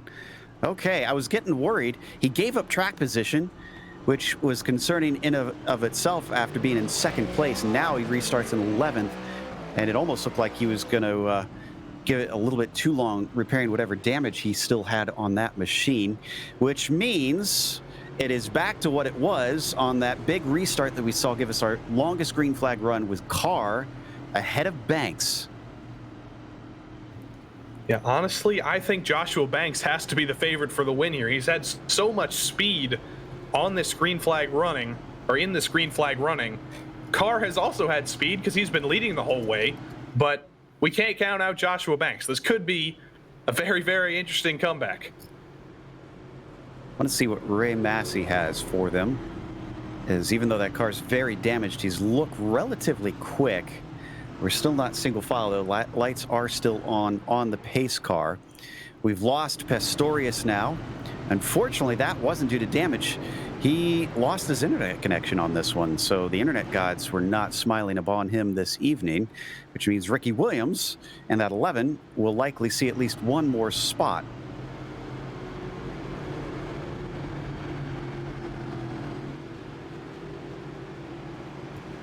Trying to see if there's anybody else who we've kind of looked over. I don't think there really is. We mentioned Nolan Hodgson, who's just been kind of flying under the radar. Clifton Cockrell also running under the radar, but other than that, everybody's got their chance in the spotlight tonight, for better or for worse. And 40 more laps, 14 cars in the lead lap. There's still quite a few drivers that still have a shot here. I'm trying to figure out, I'm trying to double check. I thought they told the 15 that if he gets another warning, they're going to park him. Don't quote me on that one. They may have been talking to another car because there was a lot happening at the time. The pace car, in the meantime, is in. Let's hope we can go green all the way to the finish, as we're going to restart with 40 laps to go here. Zach Carr is on it very early. Green flag is out, and Banks got caught napping. Here comes the 23 of Massey. He thinks he can maybe take that spot away, and he's got the car inside, but he doesn't have the traction. Banks denies him. That was the diamond of the century by Joshua Banks. He was miles overcooking it into the corner, but it worked out for him as he was able to hold on to second. Evan Adams just hit the wall, but no caution. He keeps it pointed forward. He's going to lose a lot of positions because of that one. Yeah, just lost the rear again, exiting turn 4. But he saved it, and he saved the field by going out to the outside wall. Oh, no. Around, and Massey hits him, bringing out the caution. This time, Banks does not get lucky. A serious incident for both he and Ray. Well, that changes the complexion of the race at the front in a big, big way. And I don't know how that happened. I think Joshua Banks just lost it on his own, unfortunately. Yep, again, on the exit of 4. Just can't keep that car under control. And unfortunately, Ray Massey, just an innocent bystander there. Ooh, gotta be frustrating. The 26 of Halpern is going to capitalize on that. He'll move into second. Nolan Hodgson will move into third. We're going to watch from on board. Massey, man, no time to respond whatsoever. That happened so fast that there was really nothing that he could do to try and get by. I'm just baffled as to how this keeps happening, because I must come to the defense of these drivers. These guys are fairly experienced. They've all got between 2,500 and 5,000 iRating. They're great drivers. They're good drivers. But it's just bizarre how these cars keep penduluming around. Honestly, it reminds me of back in 2018 or 2019 when Sebastian Vettel kept spinning in that Ferrari. The car would just look completely fine, and then it would just spin around for seemingly no reason. How many F1 references have we made so far in this race on a NASCAR Cup car race? Well, it's a next-gen car, you know? Yeah. We're in a new era. Exactly. I feel you. Okay, let's get started racing once again. Well, it was Banks who seems like he had the best shot at things. I don't know what this damage is going to do to his pace. He actually miraculously is still on the lead lap. Where did Massey wind up after that? He's also on the lead lap, but he's down in 13, so he's even farther down. So they've got a lot of cars to pass, even if they do have the pace. And I honestly don't know what Halpern and Hodgson have in comparison to Zach Carr. Do they have enough speed to keep him honest, or is this an open goal for the 27? Well, as we've seen in the first 150 laps, it's never really an open goal for anyone. Zach Carr has had the speed over his fellow Zach Halpern over the course of the entire race weekend or race session. Carr was faster in practice, Carr was faster in qualifying, and Carr's been faster in the race. We'll see if Halpern can pull anything out of the hat here. He's got a little bit of rear damage. I think Zach Carr's the only car in the field with no damage. The 27 just pristine still, not even a scratch on that thing. It's remarkable, but I guess that goes to show what running up front can do for you. Unfortunately, it didn't do much for Mitch Welker. He still got turned, but Zach survived. Yeah, and wasn't it Zach that made a little bit of that contact as well? I think it was Klinger who made the most of it. I don't want to say Zach was involved, wasn't he? They were side by side. I don't think Zach actually touched Mitch. I think it was all Klinger. So I don't think we can put any blame on Zach Carr there. I think he's kept his nose clean. He's probably the only driver that can say that. And, so you're saying the Klinger was just a little too close? Yes, I was saying that Klinger was clinging to the back. I had to get it in at least once. So that's my one for the season. As we get ready to go green, and Zach Carr will have to face newcomers. Will they be as challenging as the last few? Don't forget, Ben Laughter in there has managed to get his way up into fourth, but that damaged car is struggling. It's a good start for our leader. He strings him out quite quickly in the top three. Down underneath, that looks like Lakatos, who is going to be able to overtake Ben Laughter. And Zach Carr, the 27, just starting to pull away. This is a little bit of a freight train here, a little bit of a stack up. Casey Lakatos is leading this train. The 28 of Clifton Cockrell trying to make his way through the field around the outside of Tim Downey Jr. He pulled that one off. Doesn't look like it. Downey gets back in line.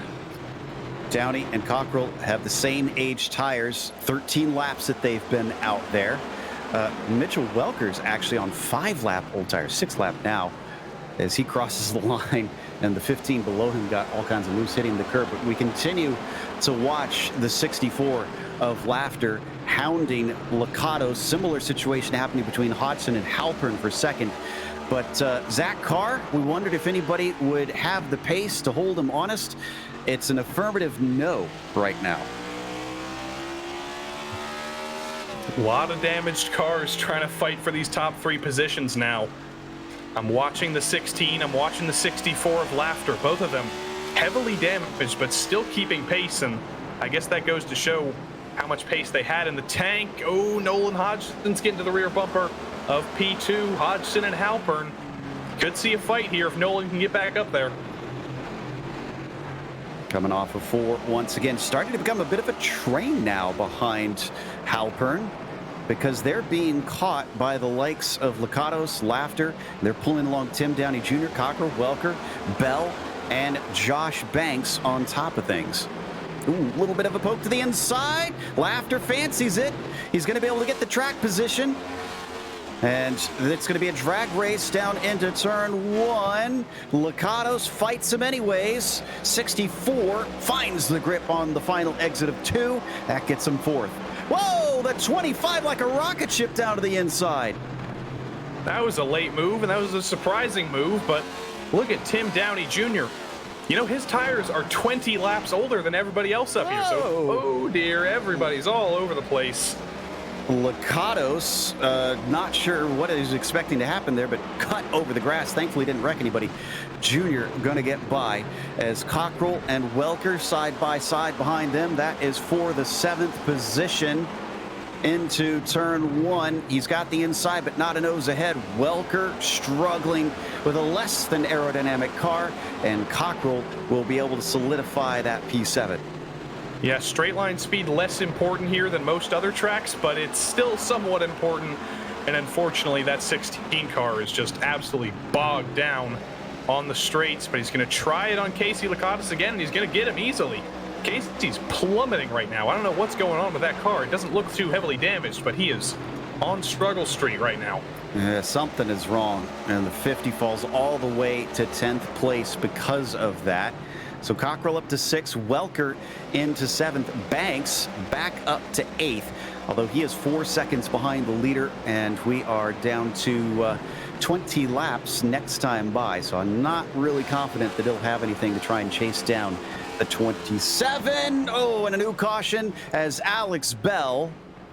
And that's it. That's it for him. He was on his last strike. Oh, boy. And that, unfortunately for him, that was all his own doing. He just spun it around once again off of turn 4, getting on the throttle, and it looped. And through 3 and 4, just the same thing. I'm just repeating myself again. That's different in that he kind of overcorrected and he threw it into the outside wall instead of the inside wall, but these cars just very skittish, very unpredictable apparently, and some drivers just unfortunately not in control of them at this track. Control C, Control V for turn 4, it seems, for much of today. And Nolan Hodgson into pit lane. Yeah, taking some repairs, maybe some fresh boots. Lakatos is in there as well. I see Chad Klinger, Carwile, Massey in. But everybody from 8th on up stays out. Welker and Banks are still on fresh rubber. 17 old lap tires for them. 25 lap old tires for Downey Jr. and Clifton Cockrell. 45 laps for the top 3 of Carr, Halpern, and Laughter. So all different strategies unfolding at the front of the field. But the Zach Carr strategy of simply surviving is really paying off for him, because Zach Halpern had nothing for him. Ben Laughter has a horrifically damaged car, and Tim Downey Jr. has not shown race-winning speed tonight. So this could be an easy win for Zach Carr, but we never know. Maybe Halpern could surprise us with the restart of the century. Maybe Ben Laughter could get the bumper to him. We still don't know. We still got 17 laps, and we do have 2 green-white checkers that we might get to use. So it might not be a 185-lap race after all. We might go a little bit longer. Speaking of, we actually have every car on the lead lap but one, and that is Ricky Williams. That's kind of impressive the way things have been today.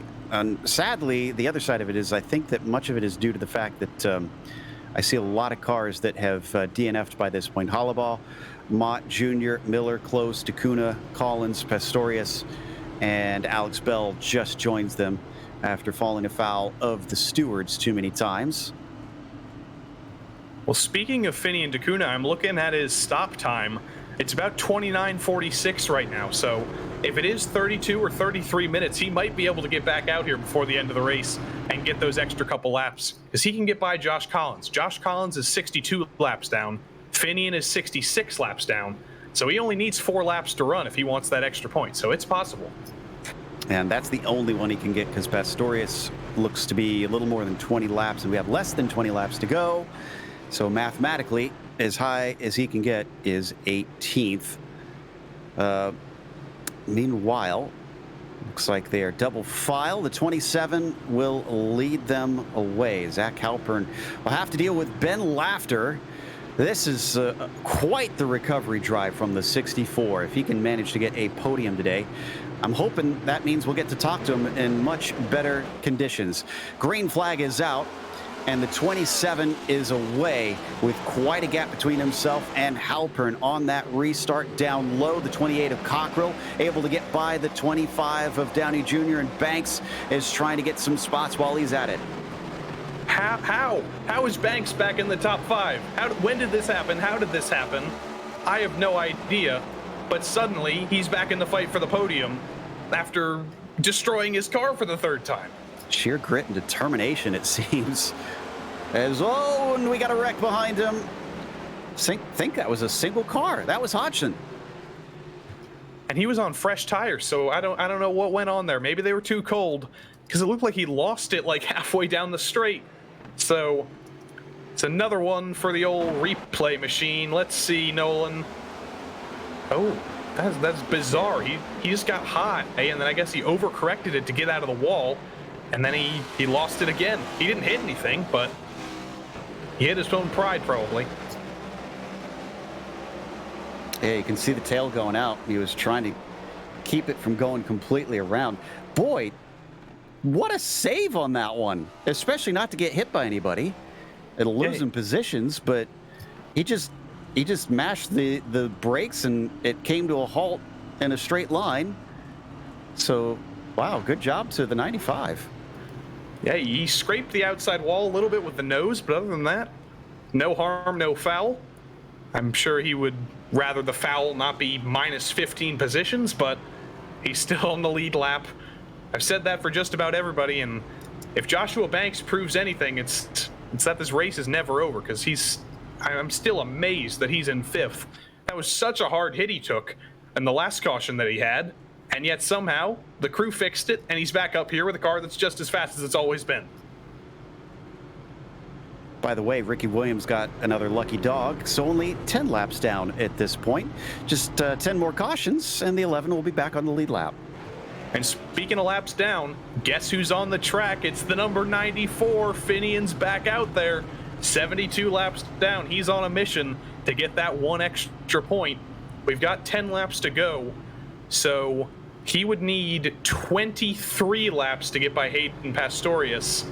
If we get 2 lucky dogs in addition to these 10 laps, I don't know if that would add up to 23. I don't think it would. He's coming back in. Yeah, he's probably just driving it through the pits so he doesn't get involved with anybody. No, actually, I think he's just going to the back of the pack here, because he got those optionals or those required repairs fixed, and he's got to be out on track if he wants to get those extra 3 laps. So we'll see what he does here. This is a gripping storyline. So Finian, the big Takuna, is not going to give up and just going to try and get at least one spot. I love that never say die attitude whenever I see it out of a driver, though. Just keep with it and try and finish the race and see that checkered flag. It's a point of pride, at least to me it is and should be for drivers, to be able to finish the race, even if you are well past being competitive, as long as you're not a danger to anybody else out there. I want to see you and try to at least see the finish, and we are now down to 9 laps to go. It is coming to the end. Will we actually finish under green? Are we going to see a couple of green-white checkers and potentially a yellow when all was said and done? The statistics don't bode well on it, but you never know. You know, we're finally into single digits of laps to go. So if the other Zach is going to beat the other Zach, he doesn't have much time to do it. We'll see if he can nail this restart. Here we go. Green flag is out. Great restart for Carr. Once again, Laughter takes a peek at second place, and he's able to keep his nose in. Can he get this one done? He's a little bit ahead of the 26. Job isn't finished. He's got to be able to completely pass him. No, he brakes very early and around the outside. No, up underneath him. What a shot off of turn 4. That was great stuff from Ben Laughter. Zach Halpern just really struggling up high. From the start to now, he's just been stuck up there, and he hasn't been able to get a very good run. Oh, that was a swerve and a half, and Mitch turns the 28 around. Oh, dear. Oh, and they're piling it. That was Trejo getting involved. Just no place to go, and I think he just blew his engine, too, because of that. Welker is starting to lose his temper now. He's on the radio very, very upset. Yeah, and I would not put any blame on him for that. I'm watching the replay. Clifton Cockrell just kind of came down from about 4 lanes up and just took them both out. The 16 did wash up a little bit, but not as much as Clifton Cockrell and the 28 came down. They kind of met in the middle, but I would put the majority of the blame there on the 28. Look at him. He's almost in the dark gray and then down, down, down, down, down, and there they both go.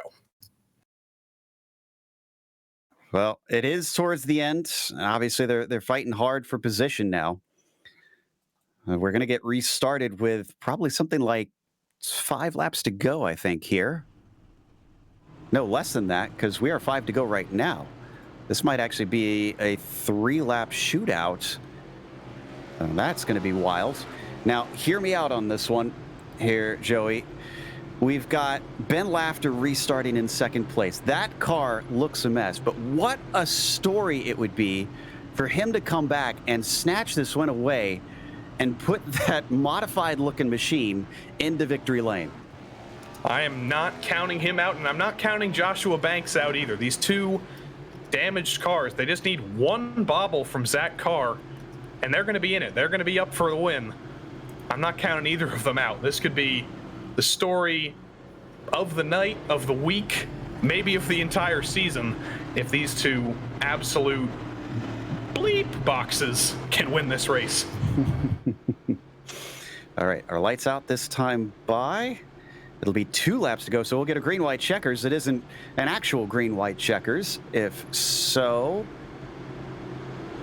No, it does not go out. So is it a 1-lap shootout? It looks like we're going to restart on 184, so it should be a 2-lap shootout here. In a way, it'll be a green-white checkered, but it'll be the first of 3 green-white checkers. We got 2. This is going to be the first one because the race isn't over yet. I've been waiting for the message from iRacing. I guess it's still yet to give it to us here. It should pretty soon tell us, first of 2 green-white checkered attempts. And that, I suppose, will pop up as it comes across the line this time. Yes, the race will be extended for a green-white checkered finish. First of 2 tries. Yeah, I thought we were going to restart on 184, but I was wrong. They got my hopes up. They were racking up 2 by 2 1 lap early. So now we'll go for a restart here. If you're not familiar with modern NASCAR rules, the way this works is they have to finish 2 laps. They will get 1 lap under green, where if the yellow comes out, they'll extend it to another green-white checkers. If they get to the white flag, it is racing to the end, and it will not go yellow. It'll finish under green. Let's see if they can make it to that. Green flag is out. Zach Carr looking good, and Ben Lafter not nearly close enough. In fact, he's around the outside as Halpern wants that spot back. Doesn't look like it's going to be a challenge for the win for Ben. Instead, he's got to fight for that second place. He dives down low, thinking about it, but can't get it in there. If we get to the white flag, this is going to be ending under green for us. Just a few more feet. White flag is out. Here we go. 1 green-white checkers for us will take us to the finish as Zach Carr has a gap of about half a second and a spin from the 26. He nearly catches it, but it ends up spinning out. But it is Zach Carr who takes the win. Get out of my dreams and get into my number 27. Zach Carr is your winner. And a photo finish for 3rd place. Joshua Banks hangs on.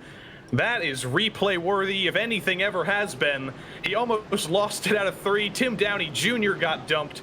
That was wacky. And Ben Lafter did get that 2nd place. Banks with a 3rd. And that car is just as beat up as the number 64.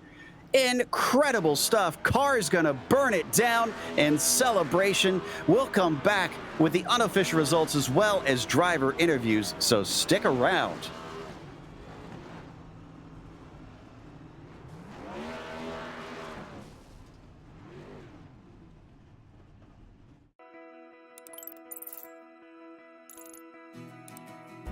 iRacing is a sim racing game that combines a true-to-life racing experience with an online community of virtual racers from all around the globe. iRacing offers a multitude of officially licensed cars and tracks, laser scanned with millimeter accuracy. Their car models and mechanical systems are based on real-world physics, engineered in cooperation with manufacturers and race teams. Their skill license system ranges from rookie to pro, ensuring members are always pitted against those with similar skill sets. Members are able to sign up for a weekly race series, compete in time trials, host a private race with friends, and participate in racing leagues created and run by the community. With over 170,000 members, iRacing works in partnership with renowned motorsports organizations like NASCAR to deliver virtual races based on the real-life NASCAR Cup Series, as well as many other series on the NASCAR ladder. iRacing also features team racing, providing a variety of options for members to create and manage their own teams. Race with friends or real-world teammates in full-length endurance events like the 24 Hours of Daytona, Spa 24, or the Bathurst 12 Hour. Additional partners include IMSA, World of Outlaws, Supercars, and IndyCar, allowing members to race in their very own Indianapolis 500, Bathurst 1000, Chili Bowl, and many more iconic events. This is iRacing, delivering the most authentic racing experience short of getting into a real race car. Sign up today at iRacing.com.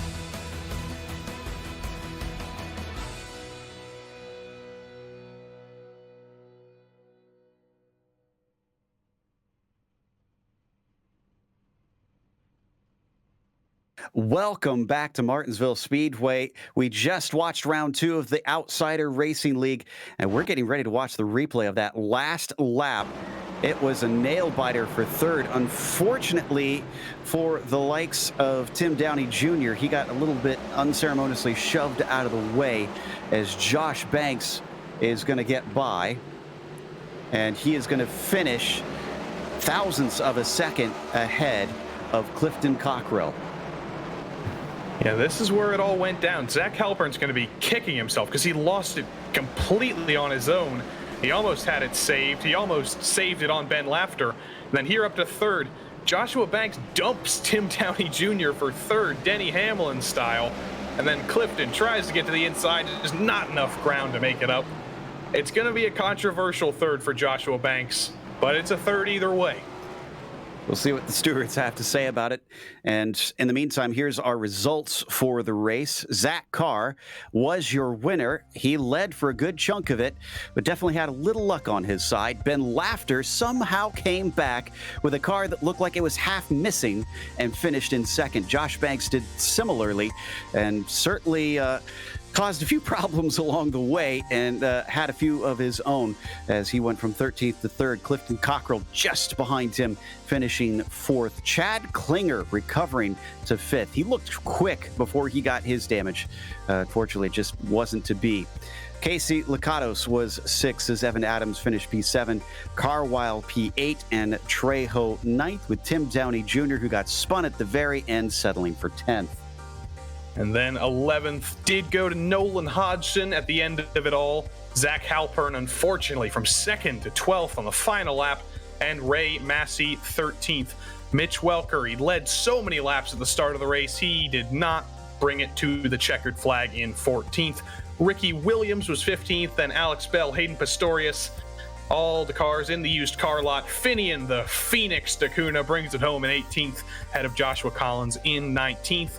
Matthew Close was 20th after a few close calls, and then Jeremy Miller, David Mott Jr., and Matt Hollabaugh rounds out the field.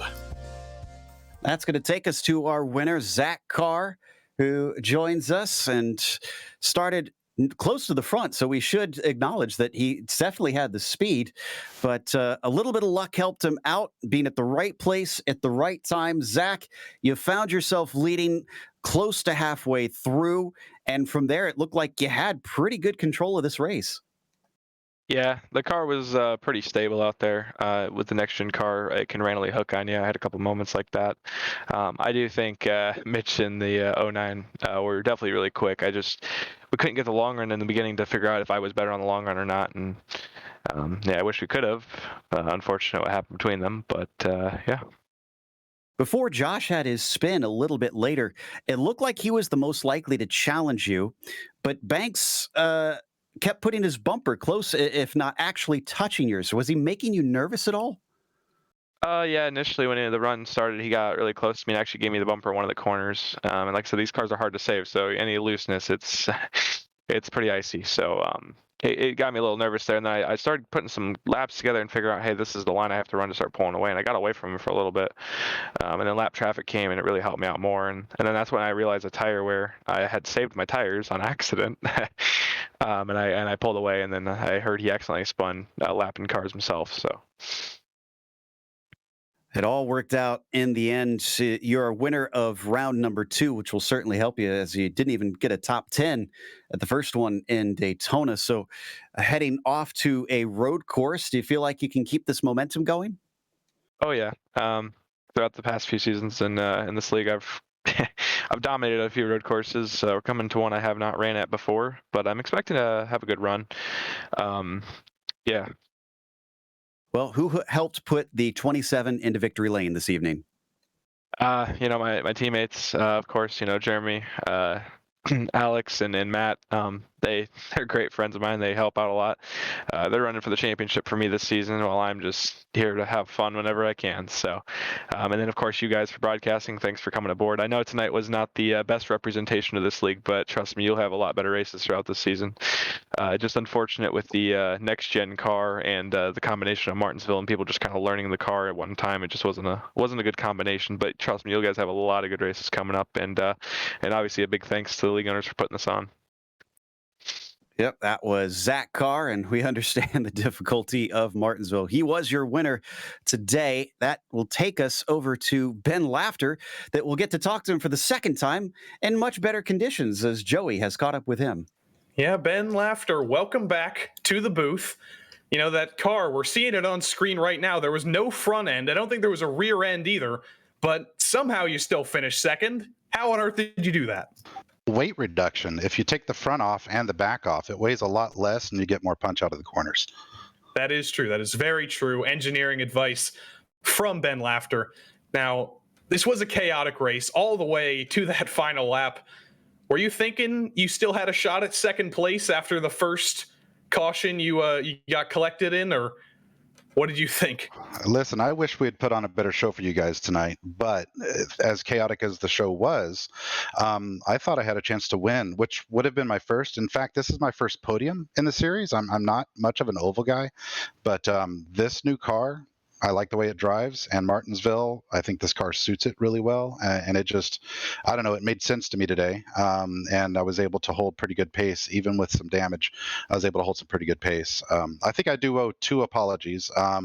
One for Zach. I'm trying to remember which Zach it was. I think it was Halpern that I sort of squeezed late in the running there, and we made wheel-to-wheel contact, and then early on, I got into Casey a bit, quite a bit, and I owe him one there. I seem to have a habit of hitting Casey from time to time. Well, listen, I think there's 23 drivers in this field that owe each other some form of apology, so I wouldn't feel too bad about it. Now, this car is still a prototype in a way, we can say, because it hasn't actually run in real life in race conditions. So you've now got a full race distance in it in Martinsville. How do you think this bodes for our real life NASCAR friends when they come here in the spring? Man, it's hard to say. I mean, those guys are pros. I think they'll be able to go out there and put on a really good run. I'd watch for, your regular characters at short tracks, people like Hamlin, Busch will get out there and do really well. So I think I like these cars. I think that that's an excellent step in the right direction. For this sport to modernize the vehicles a little bit. And I mean, like I said, I like them a lot. They remind me a lot of the V8 supercars, and that's some of the best racing on the planet. And speaking of V8 supercars in a way, next week we do go to a road course at Montreal. It's kind of an odd one for Cup cars, but are you looking forward to it?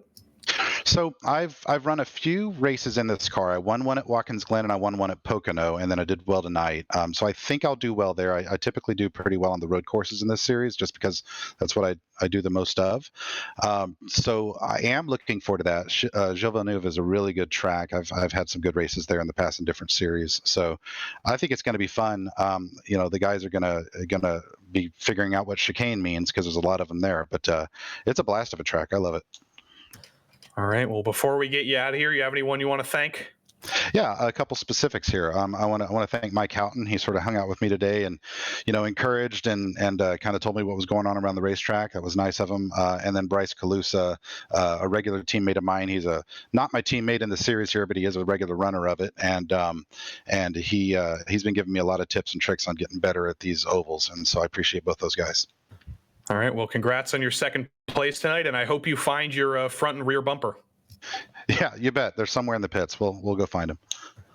Well, while he goes searching for that, we've got one more car, one more driver to interview tonight. He got into a little bit of trouble, but he still finished third. Joshua Banks is with Joe.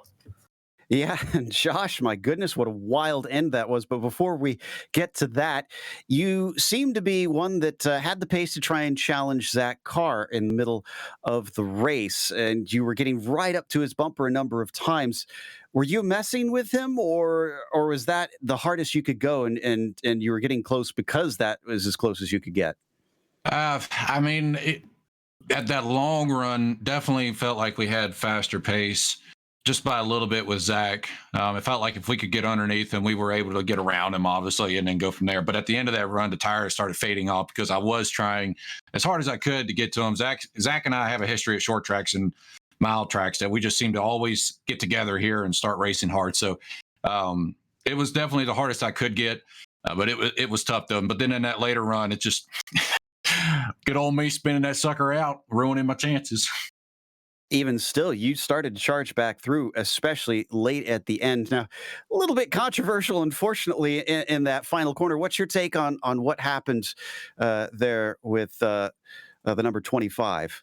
I messed up. I mean, I'm going to claim my mistake there because I saw an opening. I thought, as a driver, you want to try to gain as many spots as you can. And at that point, I was thinking, okay, let's try to get underneath him at the final corner. But I overdrove it just a little bit and it just clipped his left corner. And these cars, and any car really in iRacing, you clip somebody in the left corner, it instantly wants to spin out. So definitely unintentional, but I do take full blame for that. And I do greatly apologize to Tim for that. I know he had a good run. He cut through the field, and I know he's looking for a good finish there. And I do apologize for taking that away from him because I know how hard it is to get finishes here good. Sometimes short track racing just does that. But we heard two previous drivers say that they fare pretty well at road courses. Would you count yourself amongst them as we head off to Canada? Yeah, I mean, when I first started racing, it was one of those real big learning curves to do road racing in these cars. And over the past couple of years, I've gotten progressively better. I'm not one of the greats by no means, but I do know a little bit about road coursing now. I feel pretty good about it. So hopefully we go into the next week and actually put on a good run like we did tonight, except spinning out. Yeah, well, I'm sure it'll be plenty tough and everyone will have their work cut out for them. Anybody you want to thank for tonight's podium? Thank you guys up in the booth for doing what y'all do, man. I've raced with y'all broadcasting before, and y'all know y'all do a good job. So thank y'all for hopping on board tonight. And everybody out on the track doing what they could to make this race as fun as possible. I know we had our struggles, but for the most part, we did have fun at the end of the day. At least I did. And just thank everybody for showing up. I love that good spirit that we're seeing from all the drivers after what was a pretty grueling race. And that was our third place finisher, Josh Banks, who went from 13th to 3rd, which is going to close us out for this evening. So we want to thank a few people before we go, which of course includes the league itself, Outsider Racing League. Thanks for bringing us on for coverage of this season. And also thank you to the companies that provide the software and hardware for our broadcast listed here on your screen. Additional thanks go to June Lalonde, who provides our wonderful music. Check out her Bandcamp for more awesome work.